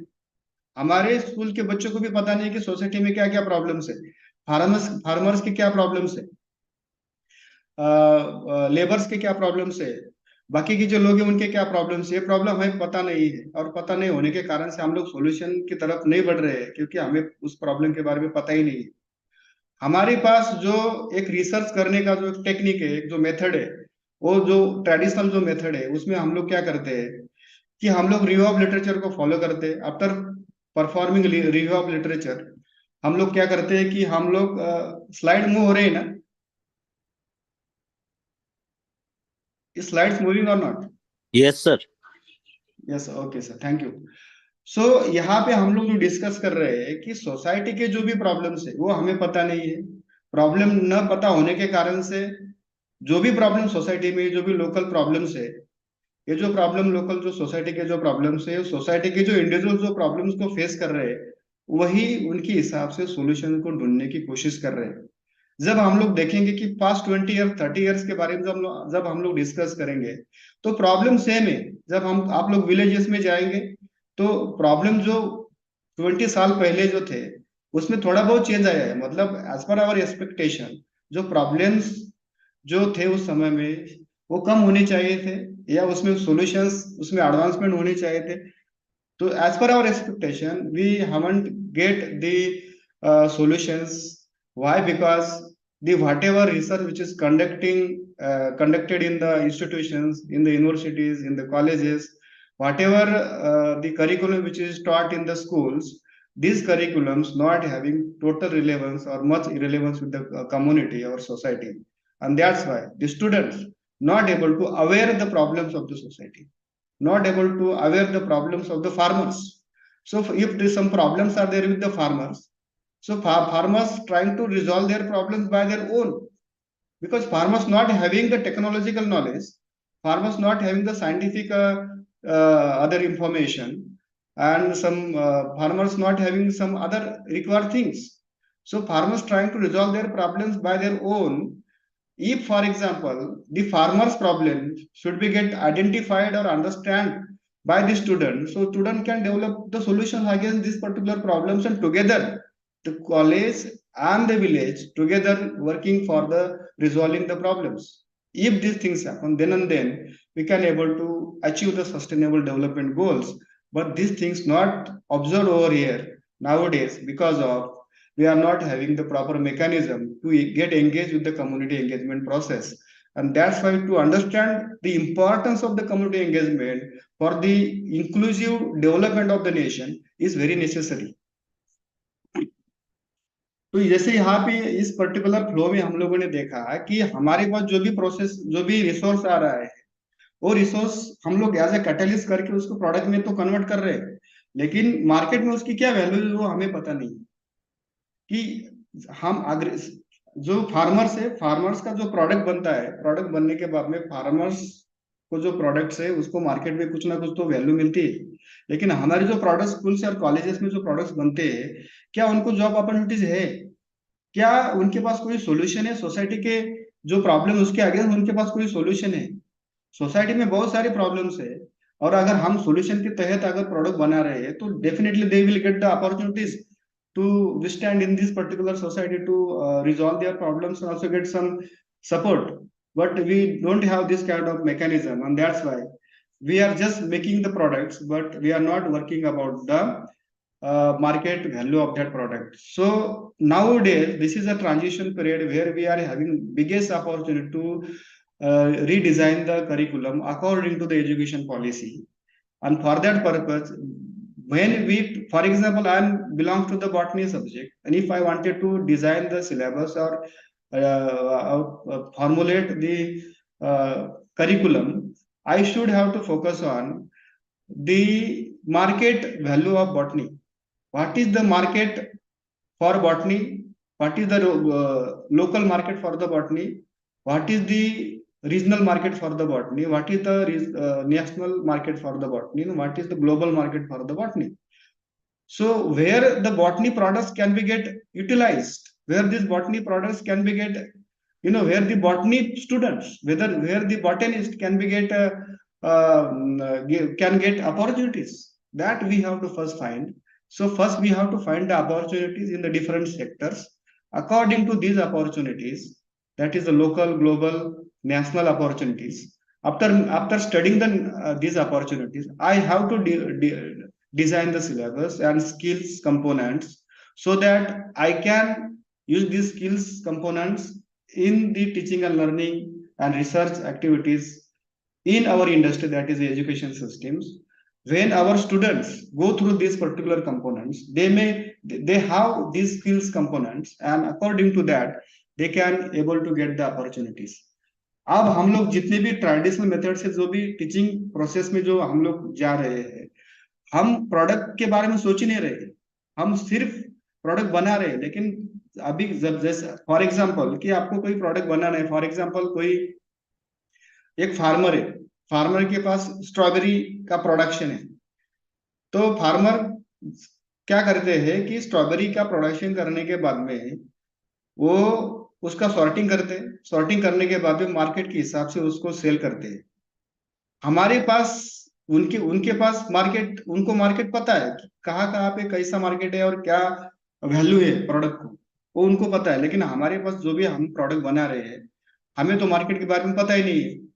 अगर मार्केट के बारे में हमें पता नहीं है तो हम प्रोडक्ट कैसे बनाएंगे? तो सबसे पहली बात क्या है कि while designing the syllabus and curriculum, we should have to focus on what is the status of the products, what kind of products we can produce, and what is the status of products. We should have to map the opportunities and the students as a product, so that they can get the opportunities and we can use these skill component or skill products in the for societal development.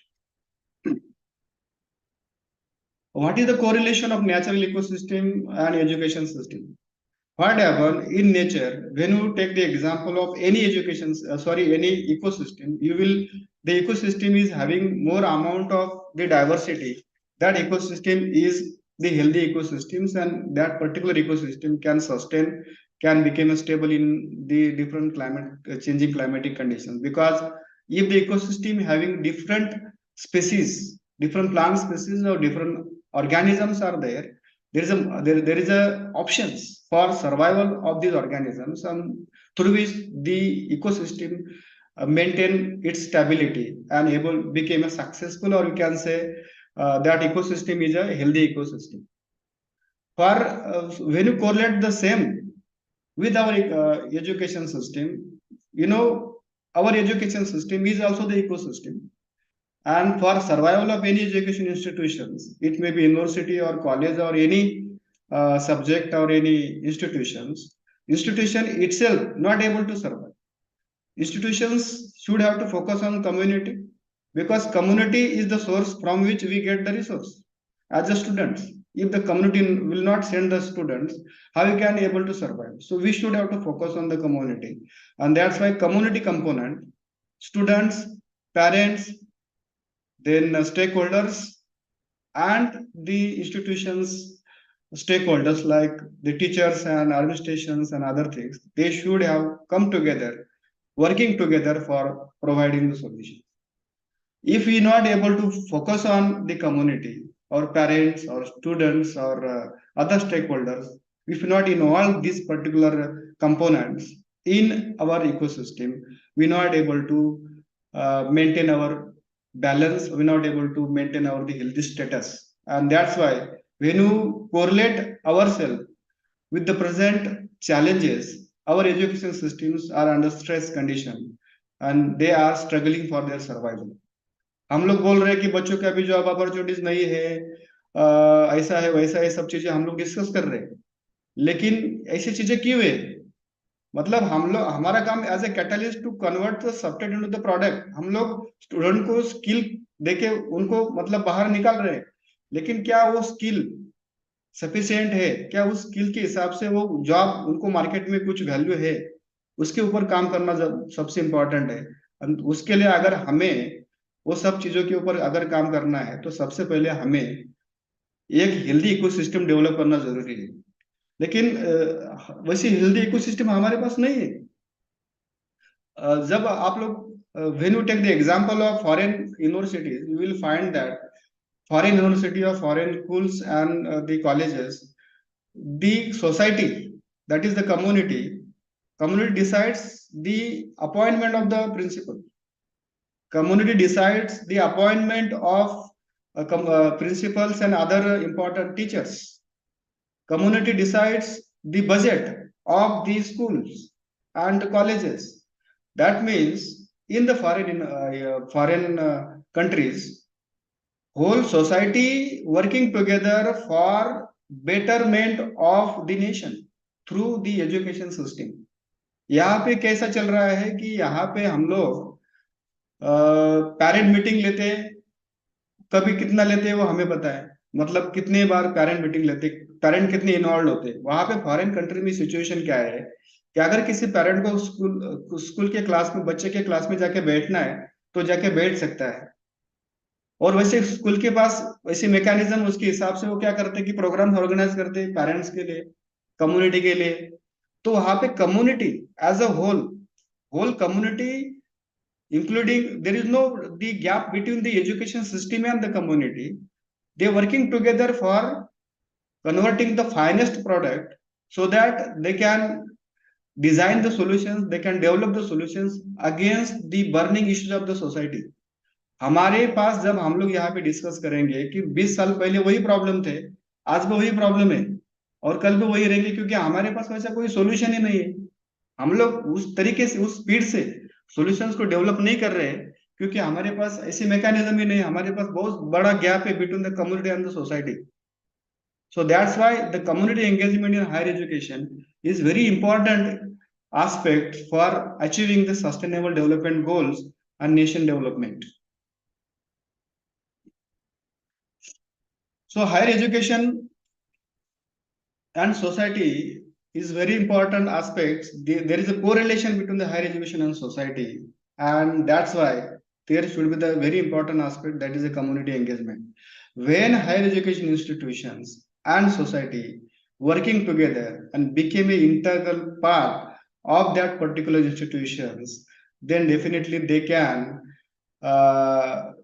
face the challenges, they can develop the solutions against the challenges, they can change the policies according to the need, and they can able to achieve the success in these particular aspects. As we have discussed, when we discuss about the education having three important missions, that is teaching, learning, research, and society. When we talking about the education with respect to our universities and the colleges, we are focusing on teaching and learning. We are and the component of the teaching and learning, that is teachers and students, they also not fully merged.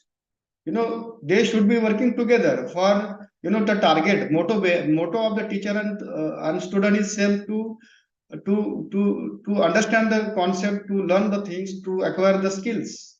So these two components should be working together for the common goal, but this only possible when these two components should be get merged. But what happens? Teachers comes, they deliver the lectures, and students comes, they listen the things. But the interaction that should be get happen between the teachers and student, which is not mostly seen, and that's why the discussion sessions on the topic is need to be get organized. And why why I'm telling this thing, because in foreign, when you go with some literatures of the foreign education system, you will find that these kind of components are there in their curriculum. So discussions on the topic should be organized so that student can understand the subject, and if they can able to understand the subjects, If they understand the basic things, then and then they can able to develop the solutions. They can develop the innovations. Innovations only comes when they can understand the basic things. And for understanding basic things, these two components should be working together. So we are focusing on the teaching and learning goal, that is the mission. And second part is the research. But whatever research, as we have discussed in earlier slides, that we are conducting research by using the traditional method. That is, we are going through the review of literature things, and we are, after going through the review of literature, we find the research gaps. After finding research gaps, we are conducting research according to the global need. That means world में जो चीजें लोगों ने जो जितना भी research किया है उसका सब स्टडी करने के बाद में हम एक गैप निकालते हैं, और गैप निकालने के बाद में प्लानिंग करते हैं रिसर्च का. लेकिन we are conducting research according to the global need, but we are not focusing on the local needs, because we don't know what happen in the local area, what is happen in the society, what are different problems, what are the different sanitation. There are so many problems are there in the society now. So still these problems are existed. Why? Because we are not conducting the research according to the need of the society. Because we are using the traditional methods. And why we are not conducting the research according to the society? Because we are unaware about the problems of the society. Why we are unaware? Because the society or community is not a integral part of the education system, and that's why we are not even knowing or aware about the problems of the society. If you not know about the problems of the society, how we can develop the solutions? And that's why the inclusion of the community engagement aspect or concept in the education is very necessary to make ourselves safe, as well as to make the institutions healthy and stable with respect to the coming challenges. There are so many coming challenges are there, and when we working individually to resolve these future challenges, we're not able to get the success. When you work together, when farmers work with the teachers, when farmers work with the researchers, farmers, volunteers, and NGOs and government, when these all components working together for one common problem, definitely we can find the solutions. But for that purpose, the inclusion of the community engagement, the education system, and merging should be happen between these two components is very necessary. And that's why the third mission of the education system is a society. So this is how partially nowadays we people are focusing on the society, but we haven't continued, haven't focused equally with the society, and the equal focus with the society, that as a third component of the education system, is very important. So higher education, teaching, learning, research, and society should be get merged, should be work together. And once they get work together, definitely they can find the solutions against the challenges that are faced by the peoples of the villages. So this is how our target is to make a full merging between the community and the society, so that they became having they should have equal weightage. Society should have equal weightage to the education system, because education system itself depend on the society for their survival. But that truth we should have to understand. If they working together for the common targets, then definitely we can find the solution. And that's why this third image is very important, that we should be get merged with the education, the community should be get merged with the institutions, or we can say universities. So education, research, and social responsibility is very important in these particular things. So third missions will give us the lifelong learning things. The university understand its students as a forever. And from the moment he or she entered the university until the end of his or her life as a graduate. So the person who is, when we associated, as we have discussed in earlier slides, that students and teachers should be working together for the target. Target is to understand, to learn, to develop the skills. That is a target. and that target should be achieved when these two components working together. If this kind of relationship is developed with the students as well as with the parents and the society, definitely the students that are that release from the institutions definitely will give something to the society as well as the institution back. And second important thing, as we have discussed, that if we understand the society, if we understand the actual problems of the farmers, actual problems of the peoples, then definitely we can develop the solutions. Definitely we can develop the technology. And once we can develop the technology, we can transfer this technology to the villages. So technology transfer will happen when we are having the third mission. So lifelong learning, that things we can achieve. Second important aspect, that is technology transfer and innovations. People will develop the innovations, develop the solutions, develop the technology according to the local needs and social responsibility they can understand. So we as a teacher or we as a part of the education system, we should know the responsibility of the society, and that social responsibility component we can achieve through these third missions. That's why the third mission, that is the society in education system, is very important. So what kind of benefits the community we can get from the community engagement as a students? So the learning process can enhance. Students learn the things in classroom, but they're not able to visualize the things. If wanted to visualize the things, if wanted to experience the things, if wanted to feel the things, then they should be in the community, they should be in contact with the community. When they interact with the community, when they interact with the local people, when the students can interact with the farmers, their laborers and some other peoples, they can understand them, they can understand the community, they can understand the problems of the farmers, they can understand how the farmers are performing their job, how other people's performing their job, so they can understand these things. The people who are living in the urban areas, their still children don't know how actually farmers performing farming. They don't know the practical things. So when the component of the community engagement became a part of the education system, the students can understand they can get a lot of information. They develop these kind of the vision, they can get a lot of information, and we can say their learning process is get enhanced. So students get real world experiences, critical thinking skills, deeper understanding of the societal challenges through community engagement activity. So if they, for example, children belongs to the class fifth or class six, if he at that particular age, if he or she experience these community things or all these experiences, then definitely in his or her mind, the thinking will develop, and they definitely come out with the technology that require for resolve the problems.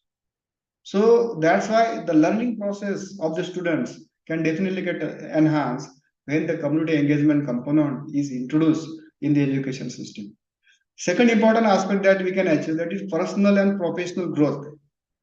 Engagement fosters the leadership, empathy, and cultural competence, preparing students for future career success and active citizenship. So these things we can achieve. And second important aspect, positive social impact. अब क्या होता है कि farmers के जितने भी problems है, these farmers problems or any other problem, any society problems, education problem, illiteracy problem, health problem, or pollution problem, climate problem, these all kind of problems, we people not much sensitized. Why? Because we haven't experienced these problems in a ground level, and because of that we people not much sensitive with these problems. So what happened when the community became a part of education system? The students from childhood, they can experience these things, they can understand these things, and they can develop the positive social impact. So that's why the community engagement in education system is very important aspect.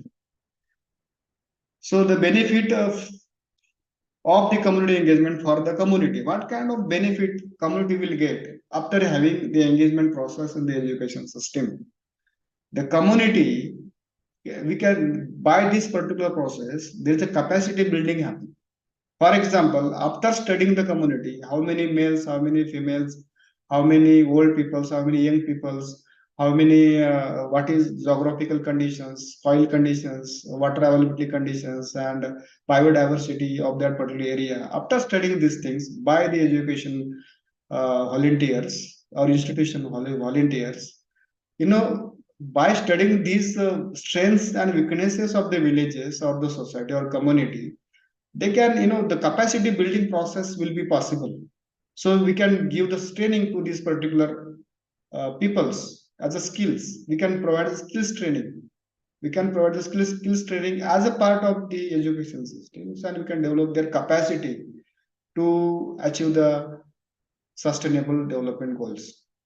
Empowerment and inclusion promotes equity, social cohesion, inclusive decision making process, giving voice to the marginalized groups within the community. What happen, अभी हमारे country में जो भी problem चल रहे हैं या जो भी प्रॉब्लम है या जो 20-30 साल से जो भी प्रॉब्लम्स हम लोग एक्सपीरियंस कर रहे हैं, वो प्रॉब्लम्स क्यों नहीं सॉल्व हो रहे? क्योंकि हर एक जो इंसान जो प्रॉब्लम को एक्सपीरियंस कर रहा है वही वो प्रॉब्लम को सॉल्व करने की कोशिश कर रहा है. अभी सिचुएशन ऐसा हो गया है कि लोग प्रॉब्लम को देख भी नहीं रहे, उनको प्रॉब्लम दिख ही नहीं रहे. सो प्रॉब्लम क्यों नहीं दिख रहे? मतलब why peoples not experience the problems? Because they don't have the network, they don't have the support of other groups. People's not coming together for resolving the problems. Why people's not coming? Because there is no this kind of mechanism. So education systems not knowing the problems of the society. So how the education whole stakeholders can engage in the solving the problems or making the awareness about the problems. So that's why the engagement of the community is very important and necessary things in the education system. And another important aspect, knowledge transfer. So these are the things how the community can get from institutions when it is involved in the engagement process. And that's why this particular relationship between the society and the education is a mutual relationship. And whatever the students and faculty members or institutions working for the society, that process is called service learning process.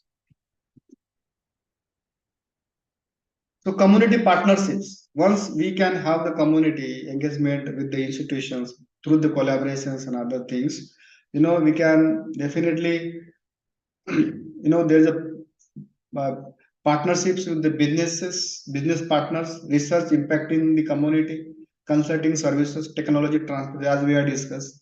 अगर हमें पता है कि ऐसा ऐसा उस particular area में problem है, farmers are utilizing the traditional methods for the agriculture system.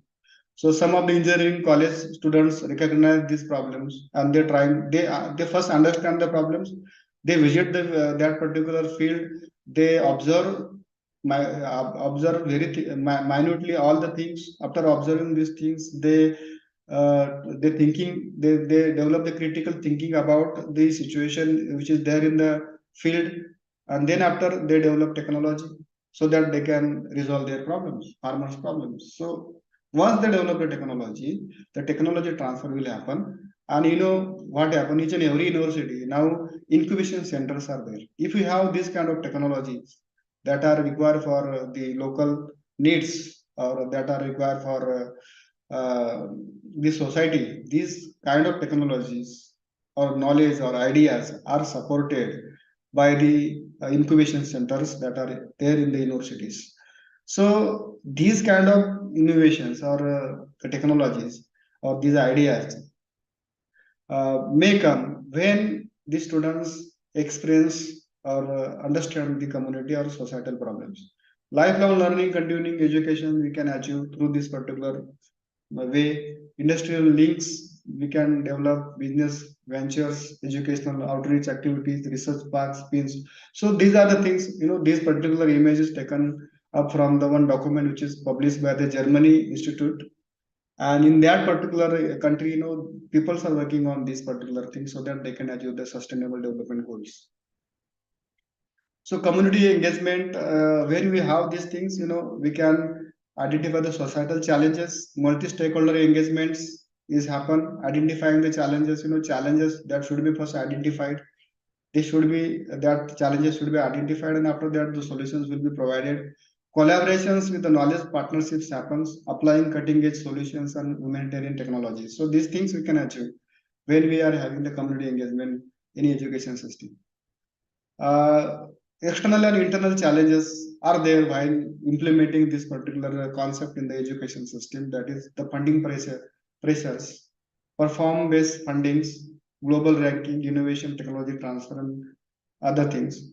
So these are some challenges, internal and external challenges are there with the institutions. But for in the new education policy, this is one of the important component which is there, that is the community engagement. So while taking into consideration of these all things, we are having the opportunity to design the curriculum so that we can achieve these things, and we can at least contribute for the societal development, and we can achieve the sustainable development goals. So there are challenges of measurement of the community engagement.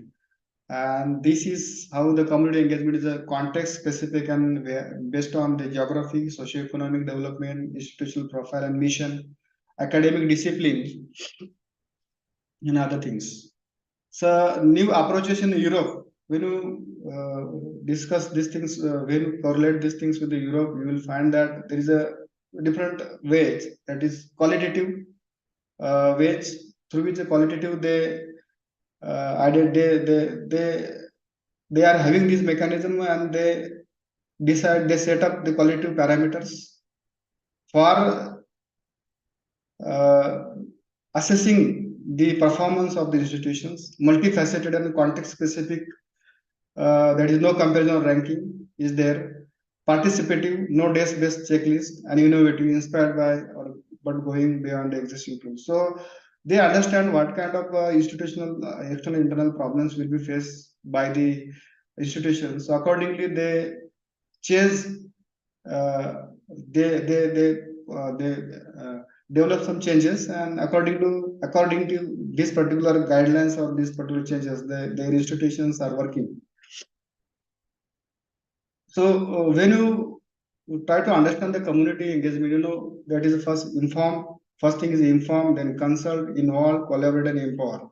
So if wanted to empowerment of the society, then society can't be empowered without going through these particular steps. So these are the levels of the community engagement. And for that purpose, scientific strategies should be developed so that we can able to achieve these particular things. As we have discussed, that the collaboration, communication, and consultation is very important. That is the teaching, research, and service. As we have discussed, teaching is happen in the universities and the institutions. Research is very needed according to the need of the society. So that is what we can call a societal based research is necessary, so that we can able to achieve our goals. And the service is the service learning, means when the students or stakeholders or any faculty members visit to the villages, they are involved in the awareness programs or any kind of programs. But while performing this activity, they also learning so many things from the society, and that's why we can call a service is the service learning. So these are the values of community engagement. The faculties can involved in the strengthen the teaching. Once they understand the community, once they understand the base of the community and the community status, or we can say the different aspect of the community, they can strengthen their teaching, research, and scholarship, create new knowledge for the disciplines. As we have discussed that, we should have to design our curriculum so that the students can able to develop solutions for the community, and we can achieve the sustainable development goals, increase the opportunities for the interdisciplinary collaborations, enhance innovative teaching and research practices, and leverages the resources. So this is related to the faculty. Students, provide applied learning experiences. As the students became a part of the community, and when they visit to the community, when they understand the community, and the society as well as the villages, they can get these experiences. They foster the development as a scholars, researchers, leaders, and citizens. For development as a scholar or researcher, leader or citizen, the person should know these all things. They should experience the things. Then after they can able to, develop the solutions against the problems. So for becoming a scholar, researcher, or leader or any citizenship, good citizenship, the person should understand all the concept, all the things what happened in the community. They should have to understand. Institutions advance the core mission, that is strengthening the external ties and other things. External partners also increase capacity to address the social, economic, and cultural issues. So these are the different values of the communities that we can get as a faculty, as a student, as an institute, as a external partners. So each and every component which is involved in the engagement process, getting a lot of things from the community, and that's why the process is called service learning. These are the yet focuses of the community engagement. We will not discuss these things here. What is the global context of the community engagement? Around the world, HEI is being encouraged to foster social responsibility and community engagement in their teaching and research activity over the past decades.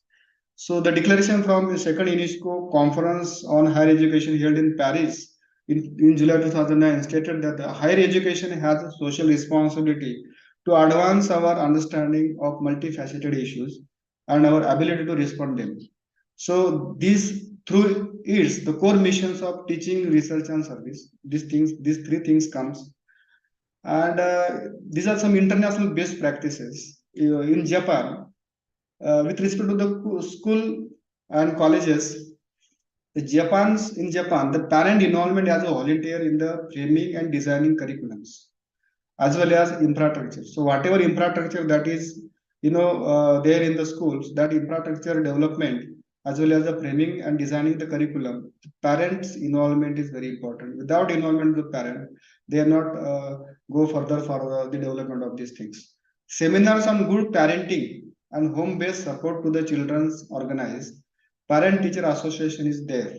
So there is these things are there. The people's the education systems in the Japan, there is a much involvement of the parents and society and as well as the community in the education system. And that's why they are developing the solutions against their daily problems. In Brazil, teachers, students, and parents are the members of school boards. Community selects schools principals. Means हमारे यहाँ पे अगर principal select करना है तो या तो teacher के हाथ में भी नहीं रहता है या स्टूडेंट के हाथ में तो नहीं है, किसी के भी हाथ में नहीं है.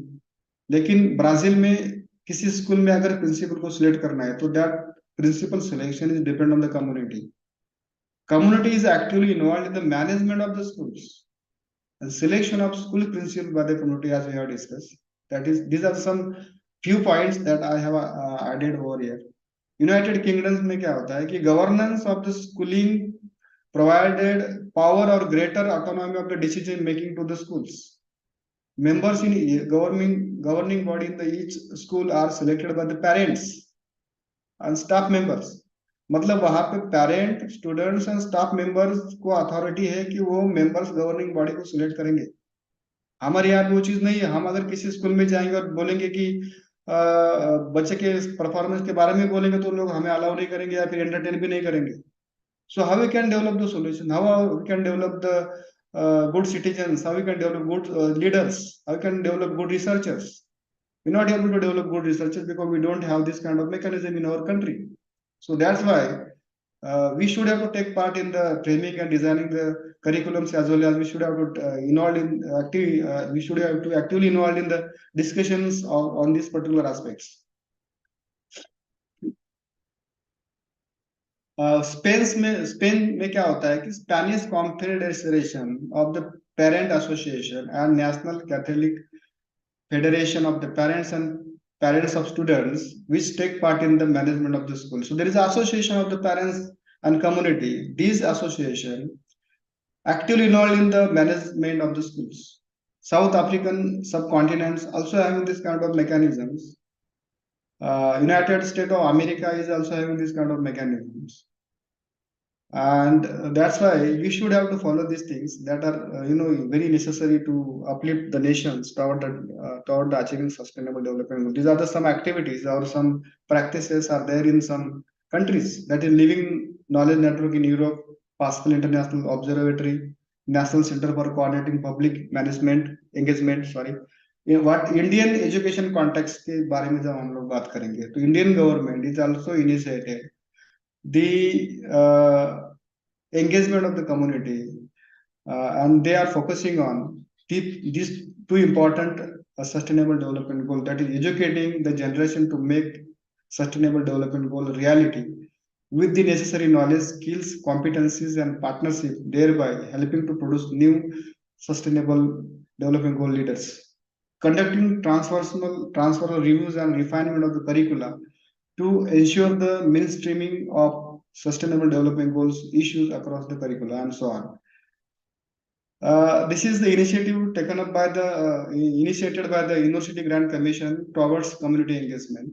Here in this particular document, there's a guidelines is given by the University Grant Commission in the name, that is fostering the social responsibility and community engagement in higher education institutions in India. So this is the document which is available in Google. You can search it out and you can read out it in this particular guideline, how we can go for the community engagement through higher education institutions, that is given over here. In this particular case, the national education policy announced by the government of India in 2020 has presented transformative framework for education in the country. It has reinforced many of the recommendations already included in the new policy. As exemplified, the purpose of education system is to develop a good human being, capable of rational thought and action, possessing compassion and empathy, courage, resilience, scientific temper, and creative imagination with sound ethical morals and values. So these are some important points belong to the document which is released by the University Grant Commissions. I will not read out these all things with respect to the time constraints. At the end, I will discuss about how the government of India already initiated the very important academic platform for the teachers who wanted to get engaged, teachers and students as well as institutions who wanted to get engaged in the community development program, that is Unnat Bharat Abhiyan. So we'll discuss about these things over here.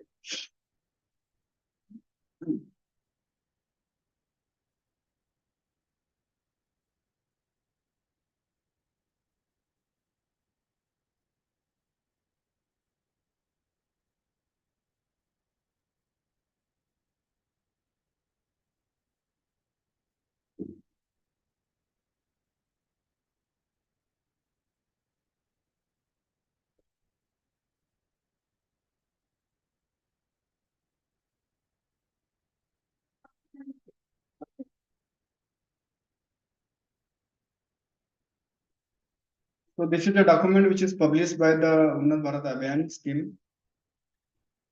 Here, we just have to put Unnat Bharat Abhiyan on Google. You will get all the details. The Unnat Bharat Abhiyan scheme, which is launched by the government of India, Ministry of Education in 2014, and through this particular mission, we can work for the society. So in this particular mission, you have to be the part of. Please wait for 1 minute.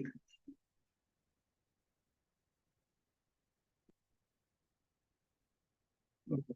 So this is the document which is already available over there. Dr. Vijay Bhatkar sir is acting as a chairman of National Steering Committee of Unnat Bharat Abhiyan, and this Dr. Professor Rangan Banerjee sir is the director of Indian Institute of Technology, IIT Delhi, and he is a vice chairman of the Unnat Bharat Abhiyan. Professor Virendra Kumar, who is the man who is working as a national coordinator of Unnat Bharat Abhiyan, and this is a document you have to go with it.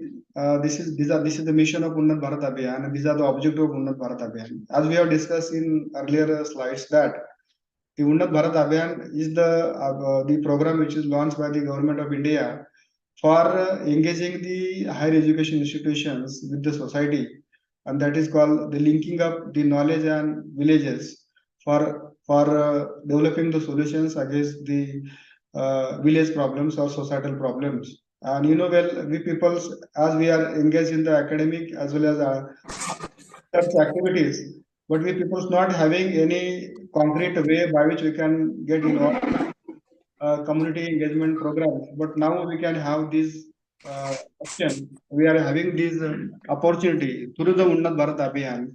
If you people engage in the this particular activities, so for the society. This is the organizational structure of Unnat Bharat Abhiyan and collaborations and other things. So in this particular Unnat Bharat Abhiyan, you can join as a participating institute. If you belong to the college can join as a participating institute.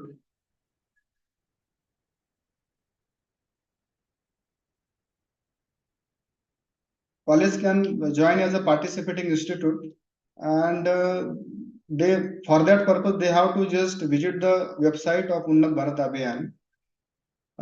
They have to make their they have to register first, and then after they have to submit the application form for joining as a participating institute. After that, the Unnat Bharat Abhiyan National Coordinator team will approve your participation, and then after you have to select the 5 villages belongs to your area, nearby area, and then after you have to, you have to adopt that 5 villages, and for that purpose, the government of India Unnat Bharat Abhiyan scheme will provide you the seed money. Through this seed money, you can arrange the visits to the villages, that is adopted villages, and after arranging these visits, you can go for survey analysis, strength and weaknesses analysis of that villages, identify to understand the community, society, villages, strength, and other things. After that, after studying these all aspect of that particular villages or community, then you can come to your college, and then after by taking the support of all the disciplines, that is, for example, if your college is engineering college, if you wanted to take support from pharmacy peoples or some other peoples, you can take the support from these peoples, and you can develop the solutions against this problem. For developing solutions, you can develop solution when you identify those problems first. For identification of the problem, you should have to visit the villages, and for visiting the villages, Government of India and University Grant Commission will support you through as an academic part, as a part of the curriculum. They will support you. You have to arrange the visit, study the villages, and develop the solutions as a technology. And for developing solutions, again, the Government of India Unnat Bharat Abhiyan scheme providing you the seed money, or we can say the money for the technology development, and for of the technology as well as transformation of the technology. Again, the Unnat Bharat Abhiyan scheme will provide the money. So as a project, you can engage in this particular activity, and definitely you can contribute for the societal development. So that's why the discussion on this particular topic is also very important, because now we are having the option, we are having the opportunity to get involved in the community engagement process and to contribute for the society through the Unnat Bharat Abhiyan scheme. When you involved in this particular scheme, the students who involved in this particular scheme, in the national education policy curriculum, also the extension and field activities, there is a marks and credits given. When the students involved in the community engagement activity through this particular scheme, then they will definitely get the credits. And the faculty members who involved in this particular scheme as a coordinator or as a project PI, they can also get the benefit in the career advancement schemes. The college which is involved in this particular Bharat Abhiyan activity also get credits or marks in the NEP. So the stakeholders of the education institutions who involved in the engagement activity via Unnat Bharat Abhiyan also get benefits. So they get benefit, as we can say, the personal benefit. And also the second benefit they get, they'll understand the community. So also by visiting the villages and understanding the village problems or the community problems, they get the information. So while performing or while providing the service, they learn a lot of things. So double the of benefit for the faculty members and students institutes getting from this particular activity. So that's why motto behind adding this particular slide is to make awareness about the Unnat Bharat Abhiyan also, because that is also the part of the community engagement program which is available for all of us. If because we have I think 1 hour. How much time is left? I think 30 Sir, minutes. 30 minutes are left, sir. You can please continue, sir. Okay. So we'll discuss about some case studies. For example, here the case study that, for example, the Jal Jeevan Mission of the Ministry of Jal Shakti aims at providing functional houses, that is tap connection for drinking water supply to every rural household by the 2024. This is for example the target. So if you identify 30% of households do not have access to pipe water supply in the villages, what happen? Villages जब अगर हम लोग villages में जाएंगे तो ऐसे बहुत सारे विलेजेस मिलेंगे, वहां पे लोगों को पता ही नहीं होता कि क्या क्या फैसिलिटी गवर्नमेंट की तरफ से लोगों को है, उनको पता नहीं होता है। और पता नहीं होने के कारण से क्या होता है कि they don't know how much peoples are left from the opportunities और that particular government schemes. So when, as a part of community engagement, when we involved in this particular process, we can have the data about the village, because that village is under the community engagement that we have taken as a adapted village under the Unnat Bharat Abhiyan, for example. We have the data, how many houses having this particular facility, how many houses not having this particular facility. We have to identify it, make a plan. After making plan, you have to ensure that the 100% by providing the pipe water. Means after making the plan, you have to submit to the Gram Panchayat rural water supply scheme, and then after you have to connect to the RWS department. In this way, you can achieve the success is in the form of the development by intervening into the routine development processes से क्या हो रहा है कि वहां पे हम लोग टारगेट को अचीव नहीं करें क्योंकि पता ही नहीं कि क्या सिचुएशन है। लेकिन जब हम इंटरवेन करेंगे, जब as a stakeholders of the education institutions, we can have the scientific data belongs to that particular villages. हम प्लान बनाने के बाद में वो प्लान सबमिट करेंगे। प्लान सबमिट करने के बाद in consultation with the gram panchayat and other things, definitely we can achieve the success.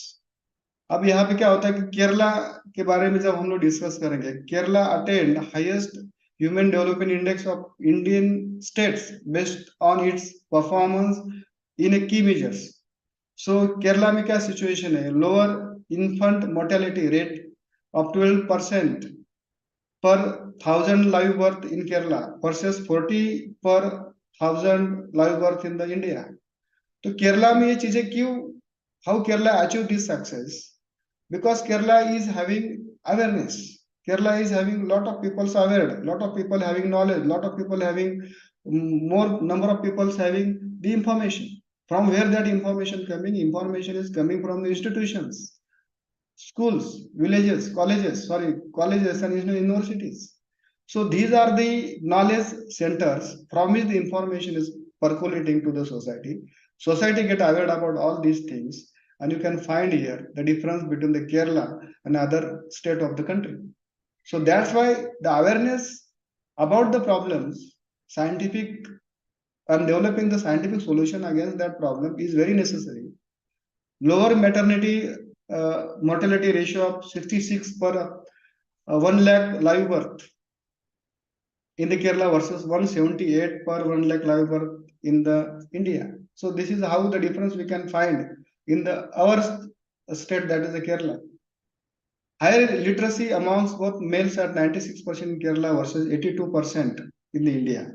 So this is the case, when you compare the the state Kerala and other part of the country will find the difference, and that difference is only because of lack of awareness. And who will make the awareness? Awareness can be only happen when we became a part, or when we engage in the community, when community became a part of education institutions.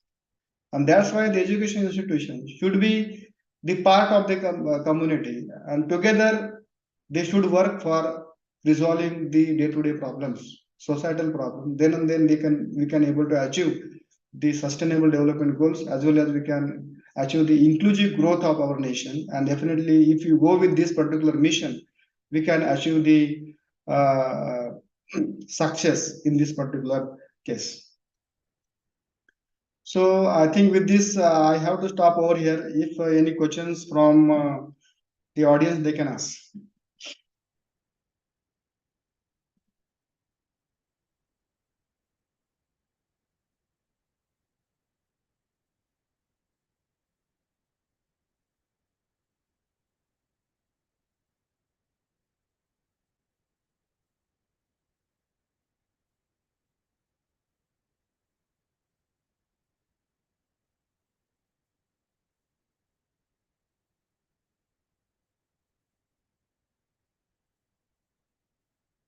If any question from audiences, they can ask.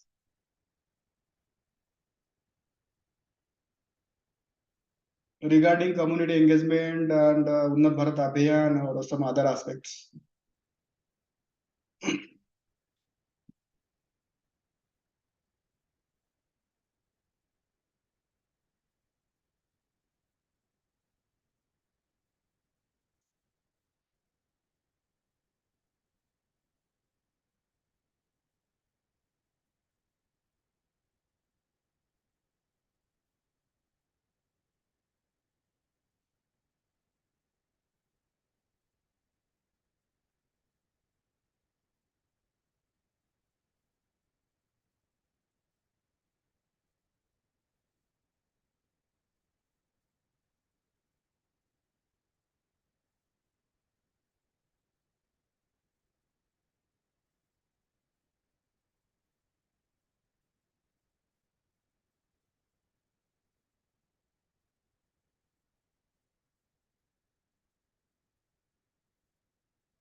Hello, am I audible to all?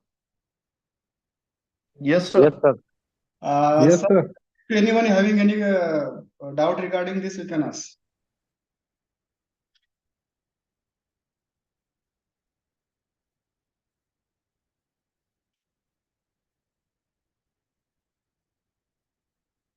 Now we will discuss about some aspects regarding the topic.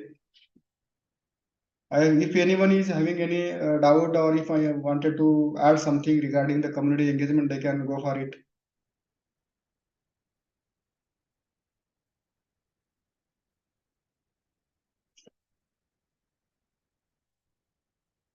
There is one question about what specific measures NEP has to implement of community engagement. In national education policy, there is a component that is the extension activity as well as field projects. So we have to give the field projects that are based on the community engagement, as well as to understand the community, so that we can develop the solutions.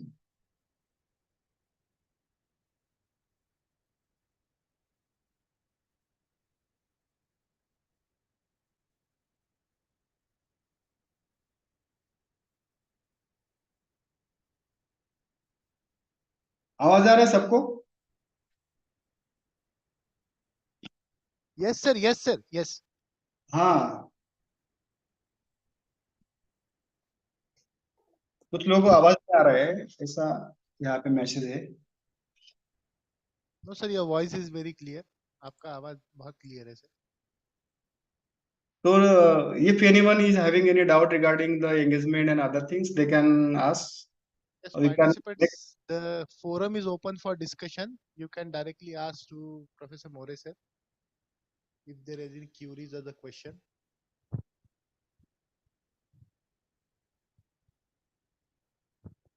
जब question ना हो तो दो चीजें हो सकती है. एक तो टॉपिक हमको बहुत ही अच्छी से तरीके से समझ में आए, या फिर बहुत सिर के ऊपर चले गया. ऐसा कुछ अगर है तो you can just express yourself, please.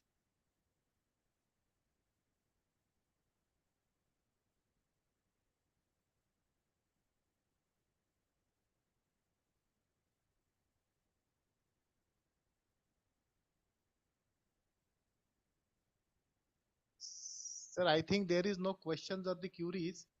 Okay. So if there any concluding remark from your side, you can just put up, then we will conclude, sir. Okay. Thank you all participants for listening. And if anyone is having any doubt regarding this, they can convey this message to in feedback to the organizer center. I am very much thankful to the Malvi Mission Teacher Training Center for providing this opportunity. Thank you very much. Thank you, sir. Thank you, sir. I will conclude with some inspiring quote of the Abhiyan, that is the mission of Unnat Bharat Abhiyan, that is launched by the transformation of rural India specifically. And this vision is based on the vision of the Mahatma Gandhi. He said, गावाकडे चला. हमारी जो पहचान है, हमारा जो strength है, आज भी इंडिया ये रूलर में ही बसता है. आज भी भारत ये रूलर में ही बसता है. तो जो हमारा इकोनॉमिक डेवलपमेंट है या हमारा सोशियो इकोनॉमिक डेवलपमेंट है, हम हमेशा बातें करते हैं कि देश का जीडीपी, देश की रैंकिंग, लेकिन ये देश का जीडीपी और देश की रैंकिंग जो है ये ह्यूमन इंडेक्स बेस होनी चाहिए. तभी हमारा जो है बैलेंस्ड डेवलपमेंट हो सकता है. And this is our responsibility, that is host institute, that is हमारा जो हायर एजुकेशन है, the institutes we are today in working or the serving our services, it is our basic responsibility to do the research, and that is will be connected to the societal oriented research. So friends, with this I express my heartfelt gratitude and sincere thanks to Professor More sir for such a valuable and nice lecture, nice session that have delivered on specifically on the community engagement. Sir, you have expressed your vision towards the inclusive India, that is based on the specifically rural areas, and our region is also based, and all most of the students are come from the rural areas. So this is very a crucial topic, and definitely, sir, we will include in our teaching, learning, and daily aspects of this research, and we will do the definitely research in that manner way that should be the contribute to the society and ultimately the socio-economic development of our nation. Thank you so much, sir, being us and enlighten us on such a crucial topic. I once again express my heartfelt gratitude and sincere thanks to Professor More sir. And with the permission of Professor More sir, I would like to declare that this session will be over here. Thank you. Thank you so much. Thank you. Okay, so participants, there is some instructions I will put on the group, but there are two lectures in tomorrow's session. First lecture will be 11:30 to 1 p.m. and next lecture is 6 p.m. to 7:30. So I will post it accordingly on our group. Thank you. Thank you so much.